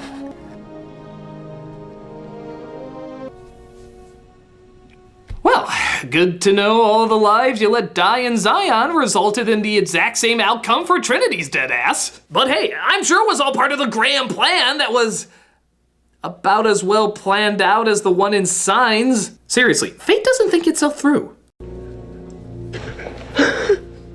While Tom mourns the loss of his partner in Bland, Zion gets ready to face the machine's second wave. Attention, Zion, do not fear. This is only a drill. It's a little machine humor there. But seriously, you are all going to die. But before they can wipe them out, Tom approaches the leader of the machines, the Time Baby, and tries to make a truce with them. What do you want? Am I the only one who wants to hear this come out of that thing's mouth? Seeing how Smith has apparently infected all of the Matrix, including the machines and programs, Tom says he can get rid of him in exchange for leaving Zion alone. Why they can't just make another Matrix like they've done so many times in the past, I don't know, but let's just pretend this movie isn't very good at answering questions. And then pretend you're not pretending. Through the magic of tentacle hentai, he's thrown back into the Matrix where Smith has indeed taken over everything. Mr. Anderson, welcome back. We missed you. Now is the monsoon of our discontent. You like what I've done with the place? So, remember how crazy fun and over the top that fight was in the middle of the movies with a million Smiths all attacking at once? You might be asking yourself, how the hell are they gonna top that? Well, by reducing it down to just one, of course. Because yeah, even though they had a brilliant idea by having our hero fight just one villain as well as an entire army both at the same time and actually kind of an ingenious setup, they said, hey, let's just throw in the same slow-mo kung fu you've seen a million times mixed in with some Dragon Ball Z action you've seen a million times, except now it's mostly blocked by the rain, so it's even harder to make out what's going on. Guys, that's not upping the ante, that's taking away from the ante. Why would you do that? It's so bizarre why they thought this would equal a bigger climax than the last fight they had with the Smiths. Hell, it doesn't even add up. In the last film, he took on like a bajillion of them, fighting them off like they're deflating balloons. Why the fuck now can't he just do that to one of them? Watch this one. I'm gonna kill you. Oh no, I'm defeated. That was pretty easy. Why is he having such a hard time with this guy? Hell, even the video game had a better climax than this. A giant version of himself made out of the city. Okay, it was pretty fucking silly, but haven't you come to expect that from these films by now? At least it was something bigger and different. Why are we supposed to be impressed by this? Why indeed, Mr. Nostalgia Critic? Schmuck. I knew you infected those two. What's going on here? No, it's very simple, really. I just want you to finish the review. What? Why? Because then maybe fans would at least check out the movie to see just how bad it is. Yes, the more you hate it, the more likely it is to gain viewership from when it tanked at the box office. Oh, fuck that shit. I'm not reviewing the rest of it then. No, I'm afraid you have to, Mr. Nostalgia Critic, for as you see, I've grown quite an army. Hello.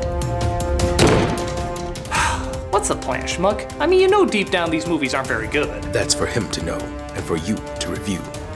Alright, but I'm gonna get to the bottom of this. If by bottom you mean die, then yes you will. I don't think that technically makes sense. That's the Matrix in a nutshell. Now go. So after the Smiths tried to destroy Tom, I love you so much, buddy! Tom apparently seems invulnerable. Again, not quite explained. He could still bleed and die in the other two movies. As Smith starts to question what the fuck he's even doing there. You were laying right there, just like that. I stand here, right here, and I'm supposed to say something. I think Weaving just got drunk and is trying to remember what he was supposed to do in the script. What? What did I just say? I don't care how smashed I'm coming across. Nobody's gonna be in the theater to watch it anyway. But Tom finally lets him win and take over his body. Is it over?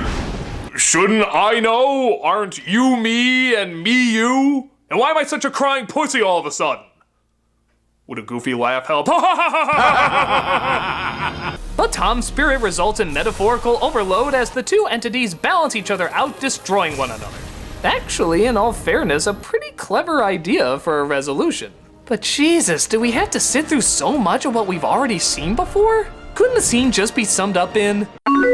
Hello, I am Antivirus Neo. You have Smith, malware. To delete it, press Whoa for yes or bogus for no. You have selected Whoa. It'll result in all my boring characteristics being permanently deleted. You have selected Whoa 37 times. Harsh. This, of course, results in the death of Tom in the real world.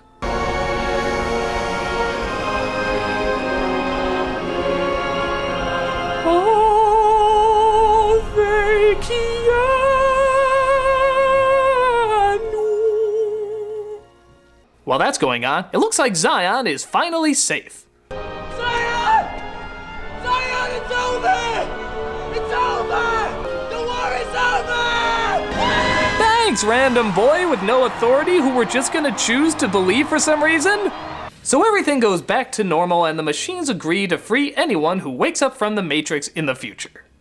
Obviously, they will be freed. I have your word. What do you think I am?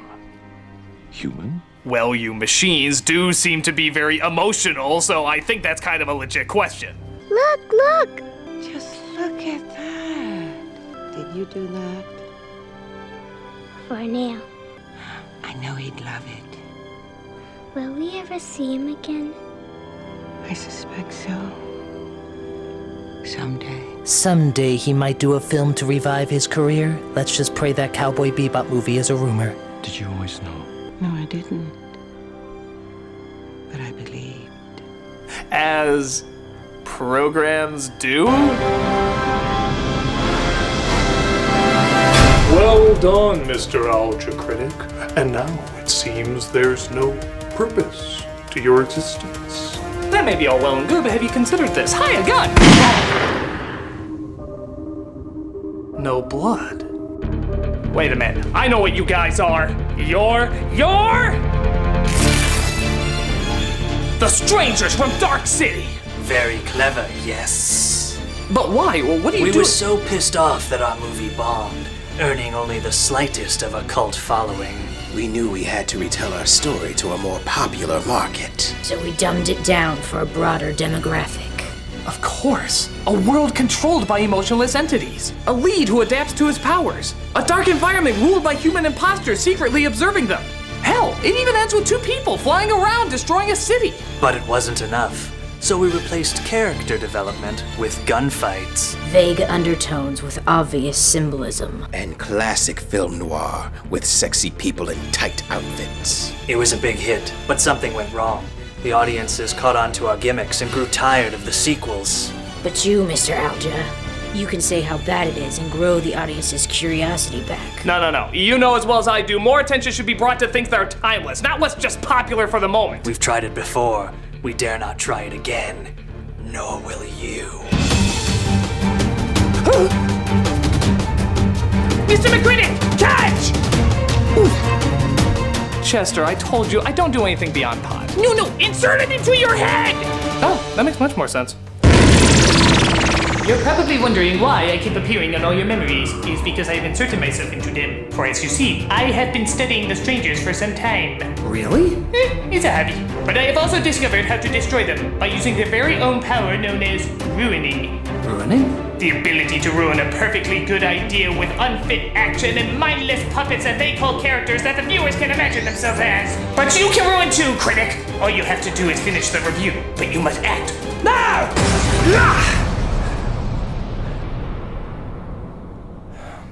The Matrix films are silly, but harmless. What? In the grand scheme of things, there are some good ideas, neat visuals, and clever analogies. There's much smarter ones out there, but at the same time, this did at least get the ball rolling for people to say, hey, action films can make you think, and can push the envelope of what was visually possible. Before it, action films didn't have to look like anything that special. Just people shooting guns, jumping through explosions, stuff like that. But now, every film has to have a visual style if it's going to be recognized at all in today's media. This means so many more options for creative imagery and inventive imagination. And let's give credit where credit's due, this is most likely because of The Matrix. Even if it's not the best, it did change a whole lot and deserves to be acknowledged for that. And let's be honest, every film, even the sequels, has something good in it. So on the whole, while I personally don't enjoy them, they did do more good than maybe I realized to begin with. And none of them, not even the last one, are really god-awful. No, you must hate them. You must hate them so much the people have to see them. No, I don't. I think it's time to use some of this ruining power to get things back to normal. No more of the color green. No more weird-ass Spanish gear. And no more stilted, unemotional acting. By God, you will have personality!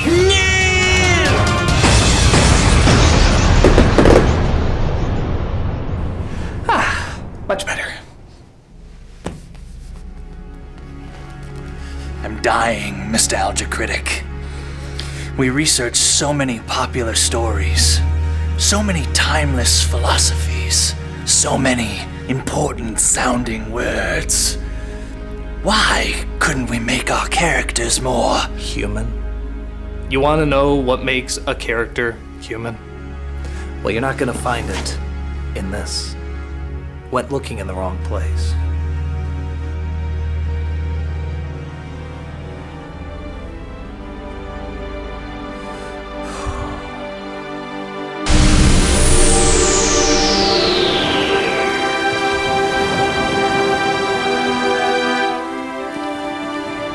Hey Malcolm, hey Tamara.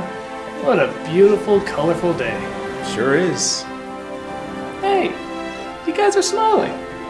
Why is that weird? I don't know, just haven't seen it in a while. Okay. Hey, did you guys want to go hang out at the mall? Why, so we can sit for hours discussing our purpose or role in life? No, just hang out and talk. Why, yes. Yes, I would.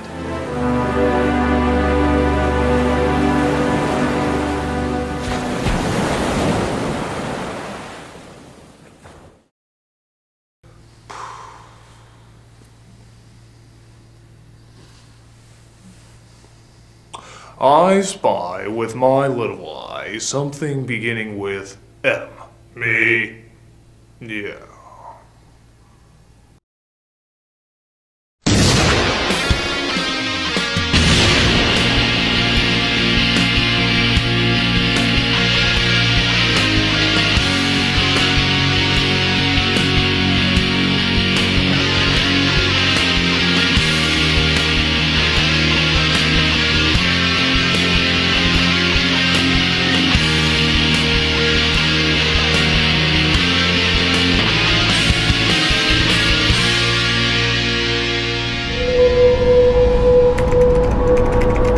Next Sunday, AD. Ow! Sorry. Now everything's networked, but they hire bounty hunters like me to track down hackers. Get the girl, get paid. Bring us the girl, wipe away the debt. Ow! You started it. Bloodthirsty bounty hunters, crooked cops, rogue hackers. That puppet from Simpsons does colors now? Ow! I was legitimately asking. At my nexus point, the narrator sounds like an ex-Power Ranger. Ow! Why did I think you guys would be quiet for my presentation?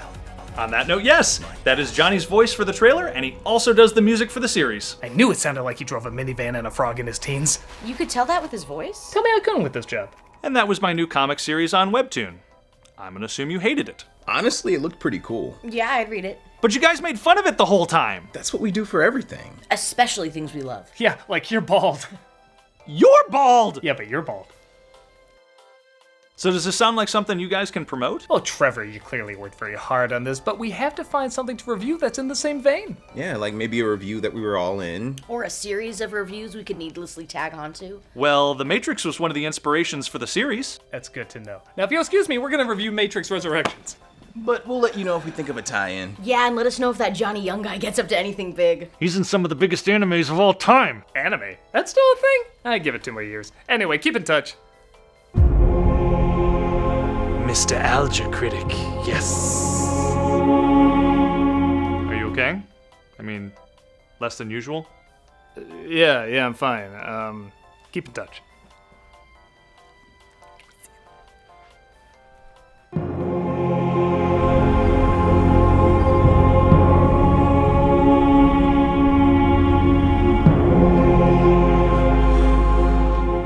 Critic, would you care to regenerate your energy levels with the consumption of grounded minerals in the hopes of continuing our search for purpose? What? You want some coffee? Oh, no, I'm good. Should probably do something about this, but usually it works itself out in 20 to 30 minutes.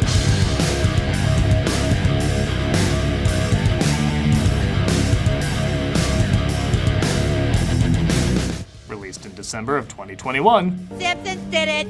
Almost 20 years have passed since you pretended you saw the last Matrix movie, and now the Wachowskis, -1, are back to give you the final part? Yeah, definitely the final part.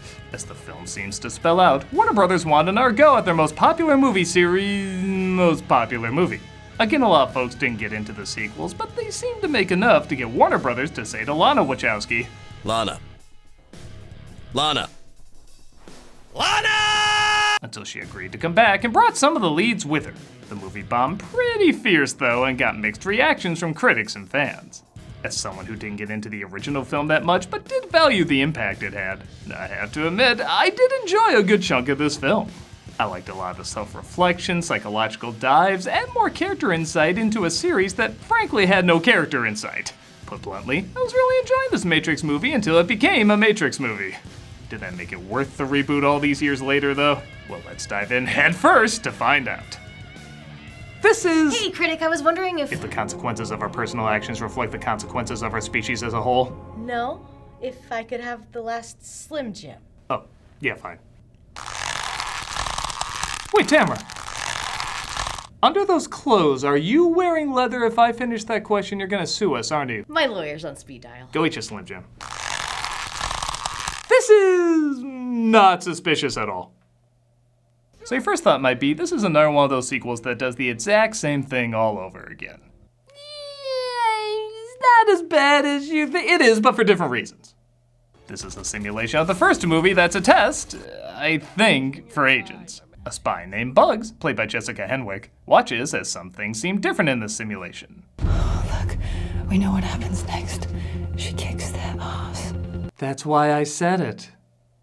As you know, trust me, the writing does get better. Yup, that kick was a little off. No doubt that'll be the worst part of the action sequences in this film. They call me Cobra Bubbles. Can't help but wonder if there's some subtext with Lana reluctantly returning to this series. The same way Neo is an anagram for one, Lana could be an anagram for Alan.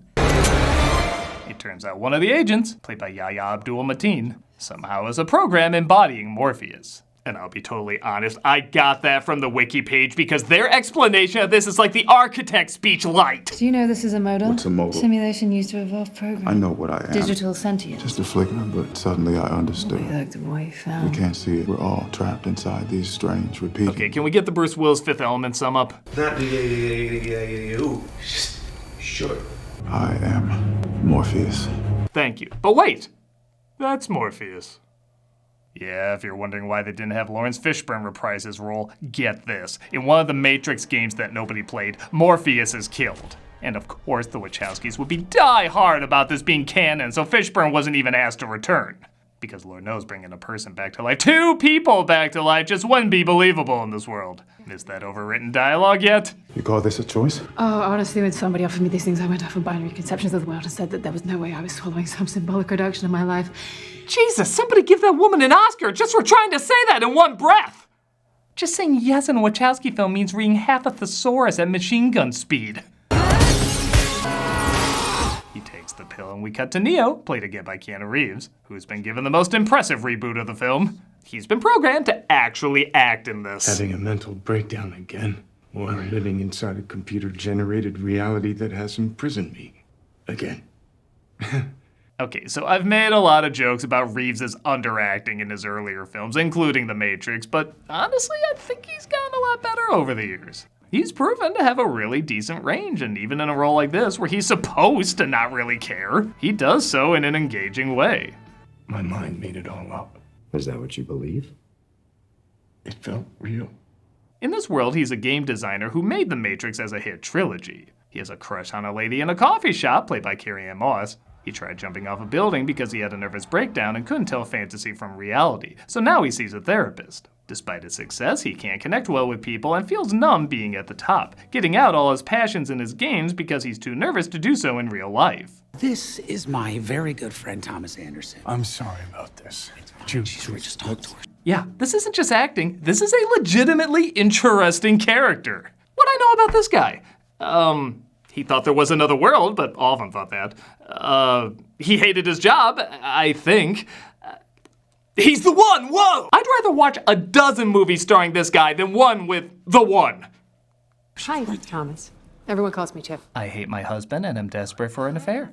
Speaking of which, This is my husband, Chad. Nice to meet you. Hey. don't cross me, bro. I am literally a Chad. Look at this, they meet up a few times in the movie, and you know what they do? They chat. Not over-explain or discuss the meaning of life or something. They just chat, like what people do. So what's it like being a world-famous game designer? Must be amazing. Sometimes it is amazing. Most times, I don't know. They chat about their insecurities, their passions, the lives they have versus the lives they originally wanted. In a series where the computers talk more like humans and the humans talk more like computers, I love seeing these two actually be allowed to act. Another coincidence, I love motorcycles. My friend Kush and I actually build them. I didn't know she liked motorcycles. I thought she just rode them because it's part of the mission. It's 10 times more than I ever knew about her in 3 whole movies! I'm too goddamn tired. Kids are exhausting, you know? No, never had kids. Oh, right, I knew that. I like seeing these two talk. They're a cute couple when they're not just discussing protocol or sucking face. Even the super meta setup, which granted has been done to death in other remakes, does make sense here. This cannot be another reboot, retread, regurgitate. Why not? Reboot sell. Yes, every reboot nowadays has to act all self-aware like they're the first one to do it. But seeing how The Matrix was about questioning reality already, I think it kind of fits. You can tell this is where Lana opens up about not knowing how to accept her creation for what it is and how other people interpret it. Obviously, The Matrix is about Transpolitics. Crypto-fascism It's a metaphor. of capitalist exploitation. Honestly, I make jokes about the fans taking the films too seriously, but this movie does it for me. paradox between free will and destiny. We kept some kids entertained. Hey, did I tell you it took over my life? We need guns. Lots of guns. Also, being at the top, I'm sure can feel too good to be true and even like a fantasy, which this clearly feeds into. I kinda like the idea that Neo is trying to push away from the Messiah complex he might have made for himself. And best of all, the past 3 movies can technically be seen as a nervous breakdown. It could just be a geek getting too deep into his own self-indulgent fantasy, which yes, I'm sure a lot of fans wouldn't like because that would take away from their own fantasy. You converted elements of your life into narrative. A married woman named Tiffany became the trinity of a doomed romance. I know people have their own take on things and that's fine, but for me, I love Muad'Dib does not bring world peace. Luke Skywalker doesn't become a perfect being. Even Cinderella doesn't fully achieve her happily ever after. Do these need to exist? No, but if they're going to, bring on the next logical conflict reality would give them. On that note, his developing partner, played by Jonathan Groff, says Warner Brothers wants another Matrix. Man, I thought the other films hit the nail on the head. Warner Brothers has decided to make a sequel to the trilogy, and they made it clear they'll kill our contract if we don't cooperate. Don't worry, after the merge with Discovery, all drama will disappear. As blatant as this is, and I guess spells out why Wachowski number 2 didn't come back for this one, I will give Warner Brothers credit. They left that in the movie. Though I'd love to see how they dealt with this if it turns out that was just an oversight. They informed me they're gonna do it with or without us. I thought they couldn't do that. Oh, they can. Now, if you'll excuse me, a cartoon duck is calling me into the lobby. Fire! Neo's therapist, played by Neil Patrick Harris, suggests he up his pill dosage, keeping him more in reality. And more importantly, I remember how hard it was for you to share something like this. Which tells me just how far we've come. Well, he does great, I will be honest. All I'm thinking is how much him and Jonathan Groff must have been tap dancing show tunes whenever the cameras weren't rolling. Now that's a duo I want to see Neo fight! Neo gets a message, though, just as the building is given an emergency evacuation. Cellophane, Mr. Cellophane. Kinda Morpheus approaches him in a kinda Morpheus way. Seriously, his tone goes back and forth so much, I have no idea what he's supposed to be like. This is the moment for you to show us what is real. Welcome to the crib. Learning all about you. And me. At last. Wasn't too sure about the callback, but you know, it's just hard to resist. This isn't a war, it's a murder. This isn't a war, it's a murder. After all that imagery showing how taking pills numbs you to reality, here, take this pill to see reality. We discover his partner was actually a reprogrammed version of Agent Smith. Yes, that character died too, but this was scheduling conflicts. We get an action sequence, and so far it's okay. It looks Matrixy enough, it's smooth and cool looking, but he suddenly appears in his therapist's office and thinks it's all just another mental breakdown. I actually got so swept up in how well they covered their bases for either reality being real that I totally forgot they pretty much showed the Matrix was real with the other characters earlier. But again, maybe it's because I actually care about these characters that I forgot about those other scenes so quickly. It's what artists do, but it becomes a problem when fantasies endanger us. Bugs intercepts him though and takes him to a theater where film strips from The Game are playing. Nothing comforts anxiety like little nostalgia. Look at me, I've been calm for friggin' years! After he takes the pill, he's confronted by his therapist who tells him he broke into his home. Please, this is not a game. Feel my hand. This is what is real. God, deep down, I knew the movie wasn't smart enough to leave it ambiguous so you have to decide what's real, but I'll be honest, I was kind of questioning what was happening in this moment. Again, both realities seem plausible. They try to escape into a train, but agents locate them and, oh no, we really are back in 1999. They're doing that shitty few frames trick that everybody would wish would die. Nothing comforts anxiety like little nostalgia. Yeah, but not bad nostalgia! I do like the idea of how a literal point of view can help them escape. That mirror. We never fit. Think perspective. Closer you are, bigger it gets. So you mean, I'm squashing your heads! Oh my god, I wish that was the scene. Neo escapes, wakes up from the Matrix, and is taken to Bugs' ship. So there you go, that's 53 minutes of good. Now get ready for 104 minutes of bad. Hey, Critic, I've been checking out that Nexus Point comic. It's actually pretty good. Yeah, I'm sorry, have things slowly been getting more green around here? Oh, I think we're trying to be more environmentally friendly. No, I mean literally green. Oh, good, because I was completely making that up. Wait a minute, why are you wearing black leather? Why aren't you wearing black leather? Oh, that's a good point. I should go change. Hey, wait, that's not how this works! Hey, Critic, I thought of another way that we can work the comic in. What if we take the main character, Sally... Can you call her Jemmy? Why? I like the name Jemmy. But I spent weeks trying to come up with the perfect name for her. I like the name Jemmy. Okay, fine. I'll use Sally somewhere else. So Sally, Jemmy, starts working at a tech company and gets chased by the bad guys just like Neo in The Matrix. Does she say whoa? Does she have to say whoa? I think she needs to say whoa. All right, she says whoa. Will everything be green and gray like in this room for some reason? Silence! What? No, that's the best part. It's like The Matrix, but with a lot more color. Oh, I guess that sounds pretty cool. Okay, I'll think it over. Yes. What? Yes. What? Sounds good, Critic. Wait, Trevor was saying that. I'm not Trevor, I'm Malcolm. Did A24 buy us out or something?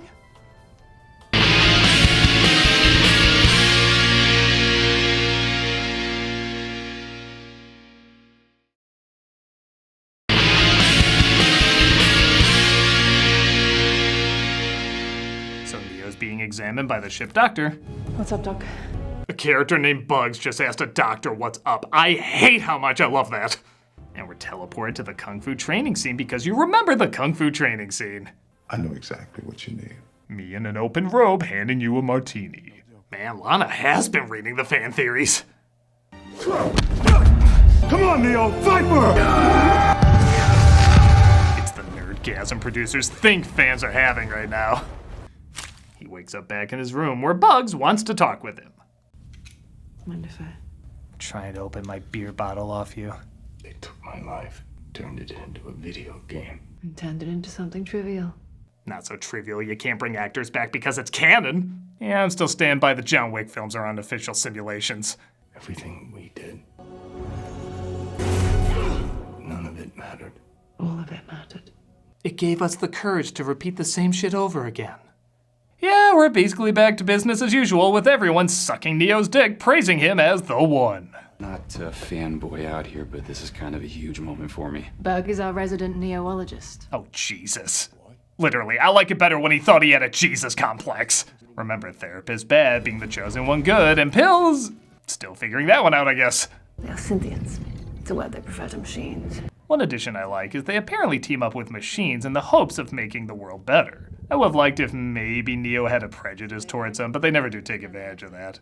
They do take advantage of Guy Pearce's makeup from Prometheus, though. Niobe? The world was different then. Yep, that's Jaden Pickett-Smith reprising her role as Niobe, and while it does look like a latex pancake melted on her face, she actually does an okay job acting under it. A few more wrinkles and a few less teeth, but wise enough to know I don't know anything. Except what pushes your husband's buttons. I think you know that pretty well now. We found the one. I don't believe in the one. I never did. But it's an anagram for Neo. It's clever. It must be true. Hey, gardening. Now shit's getting exciting. Welcome to the garden, Neo. A strawberry? You remember that shit we used to eat? How many adults refer to the trilogy now? So it's a little confusing, but I think after Neo died, the machines started fighting each other. Another idea I think is clever and surprisingly believable. But Neo thinks they're keeping Trinity alive and he wants to save her. Niobe says no, but Wascoey Bug says yes and sneaks him back into the Matrix to get some answers. So what do you think of him? I was kind of worried at first because he's so much older. The beard, the hair, ugh. When producers thought that would be the biggest problem fans had with the film. They run into Smith and the one cast member I know you were waiting to see again. All these years, I can't believe it. Pepe Le Pew did not take getting canceled well. It's funny because I don't remember disliking this character. I remember him being kind of fun. But he really is the Jar Jar of this scene, like he's supposed to distract us from how bad everything else is we're watching, and he's about as effective. We had conversation, not this beep beep beep beep beep. Acht, Feestzoeker, Sack, and Couchflex, Schreimedy, Wiki, Business, Shit! I will sequel franchise spin-off! Well, at least I can pinpoint the exact moment the meta shit stopped working for me. Like I, and I'm sure others must have pointed out, the other Wachowski must have directed the action because, man, the rest of the fight scenes in this are sloppy as hell. Maybe it's the same effects and choreography, but it's shot via shaking baby cam, so I can't make out if it is or not. They beat Smith back and make it to Trinity, who I'd be really shocked if this wasn't on her bookshelf. But the therapist arrives and reveals he was the mastermind that brought them back to life, freezing them in Cyberpunk 2077 time. I know. Kinda ironic. Using the power that defined you to control you. You're not even a real doctor, are you, Mr. Hauser? I was there when you died. I was tentacle number 3. Come on, tell me I wasn't programmed from that. First, I had to convince the suits to let me rebuild the two of you. Why her? Getting there. Harris does everything he can to save this rambly dialogue, but at 6 minutes of yapping and watching him glick like a Jaguar game, it gets pretty headache-inducing. Basically, he said his attempt to bring Neo back to life failed until he decided to bring Trinity back as well. So like they keep saying with Smith and Neo, everything is around the yin and the yang and the yang's girlfriend. I don't know. Here's the thing about feelings. They're so much easier to control than facts. You've never interneted, have you? Before you can talk to her more, they're captured and court-martialed. Don't worry though, we're only here for a mere 10 friggin' minutes. Yeah, we stay here as they try to convince Niobe to listen to them, figure out a plan, introduce another character you'll forget about by the end, and go over the details of the plan in the real world and the details of the plan in the Matrix world. Is a small hexagonal vent. This vent feeds the air intake into the corpuscular modifier, which oxygenates the biogel used in Neo's pod. I usually love these scenes in heist films where they go over all the cool details, but at this point, I'll accept. Take calm, grab Liz, go to the Winchester, ice cold pint, and wait for all this to blow over. They agree to meet the therapist at the coffee shop where nobody questions the SWAT team there. Guess it's just SWAT night. And they give Trinity the choice to be with Neo or her family. No pressure. If she says no, What happens to Neo? At this time, the most important choice in Neo's life is not his to make. Out of our hands. Forwards. Out of our hands. This movie would be an hour long if people talked how people talked. She, of course, chooses Neo, but before the therapist can get them, Smith enters the picture saying he wants revenge on Doogie as well. I was free to be me. I do buy that he would want to rough him up also, and yeah, I'll give credit, this is the one scene where the tight, crowded action works. The idea of a whole SWAT team in a coffee shop where it's almost impossible to move is kind of a creative, chaotic, and even a little funny of a place to fight. Stop them! Drat! I've been foiled by the power of love! You think this is over? Box office says yes! Smith takes him out though, and their alliance ends. You know the difference between us, Tom? Anyone could have been you, whereas I've always been anyone. They go from SWAT to swarm though, as everyone in the city literally launches themselves as projectiles towards them. Again, not shot great, but it is a pretty entertaining idea.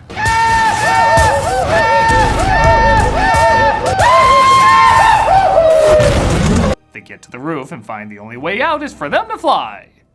Well, they were half right. I'm not doing this. Are you doing this? She is the two! I guess some fans freaked out about this, but I don't know, if each half of them is part of the puzzle, maybe one of them can stop bullets and the other can fly. How romantic. I don't know. These movies make up shit as they go. I don't see why this is any different. I just stopped caring when this actually became a Matrix movie again. How dramatic. When Neil Patrick Harris says that, you're dramatic. I like MPH, but I'm not gonna lie, seeing him die multiple times is weirdly kind of enjoyable. MPH is like an NPC. You don't really want to hurt him, but you totally will if they just keep coming back. We were on our way to remake your world. Change a few things. They figure out they have the power to change this reality and decide they're gonna do exactly that. Yeah, you took enough from Dark City. Why not officially take the ending too? Why does that sound? Yeah, I'll figure it out in the sum up. You gave us something we never thought we could have. Another chance. Yes, thank you, Warner Brothers, for forcing Lana's hand, but it's, I guess, a good thing? What am I supposed to be left with here, movie? I don't know, I guess not enough people thought it was a good thing because, like I said, it didn't do very well. Hey, Critic, I think I got it figured out. Can you join me for a sec? Good to see you again, yes. Wait a minute. We thought the Matrix had left us, but we were wrong. Don't you mean Dark City? Doesn't matter. Half the people won't look it up. And now the Matrix must consume you as well. Attack! Did she just throw herself at me? Yeah! How did this cost more than the last time we did this? Toss yourselves! Toss yourselves like your bullet bills! I don't know, is this all coming from the webcomic you were pitching? Perhaps. I'm not sure. It all started when I mentioned The Matrix as an inspiration. Maybe we're getting so caught up in how The Matrix inspired us, we're not letting it do exactly that. Inspire us. For me, the best stuff was in the first third. It was reflective, experimental, combined old elements with new elements to say something that was kind of insightful from the creator. When the film tries to recapture what made people love the original, that's where it goes downhill for me. Had this been more like an epilogue rather than a sequel, similar to what something like Steven Universe Future was, I think this would have gotten a lot more respect from both fans and critics. Because The Matrix is becoming different things to different people. You even said it inspired your comic, but you made it more colorful and added your own unique touch. When Lana did that, added her own unique touch as a different person years later, chunks of it were pretty cool. Hell, she even added a lot more color in this movie than any of the previous movies ever had. Are you saying that my comic may have inspired a Hollywood movie? You know that makes no sense. I know.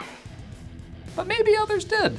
People took inspiration from The Matrix, gave their own spin on it, and then Lana was possibly inspired by that and put a new unique spin on it. So in a way, it does kind of come full circle. Does it work?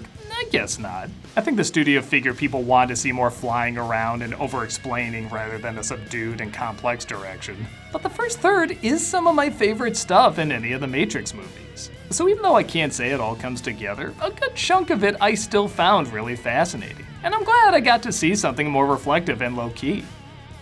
For a certain amount of time. So does this mean that we're not going to do a big flashy climax? Oh, I don't think their heads can handle it, man. Perhaps it is time to let the Matrix become something else. Oh, hey, Critic, when did you become triplets? I'll fire you both later. Oh, thank God. First, there's the small matter of Trevor's webcomic. So you're gonna put Nexus Point in a review? Hell no. But you said you liked it. You tried to kill us, man. What kind of example would I be setting for Malcolm and Tamara? Oh, you can call me Rachel Dietz. What the hell, dude? I had everything set to go. Sorry, it ain't happening. So I can't say there are new episodes on Webtoons every Saturday and they should just click the link in the description. No. And remind me to go back and edit that part out because I might be too lazy and forget. Hey, for you, buddy. Now, if you excuse me, where I'm going, we don't need roads. That's not even the right...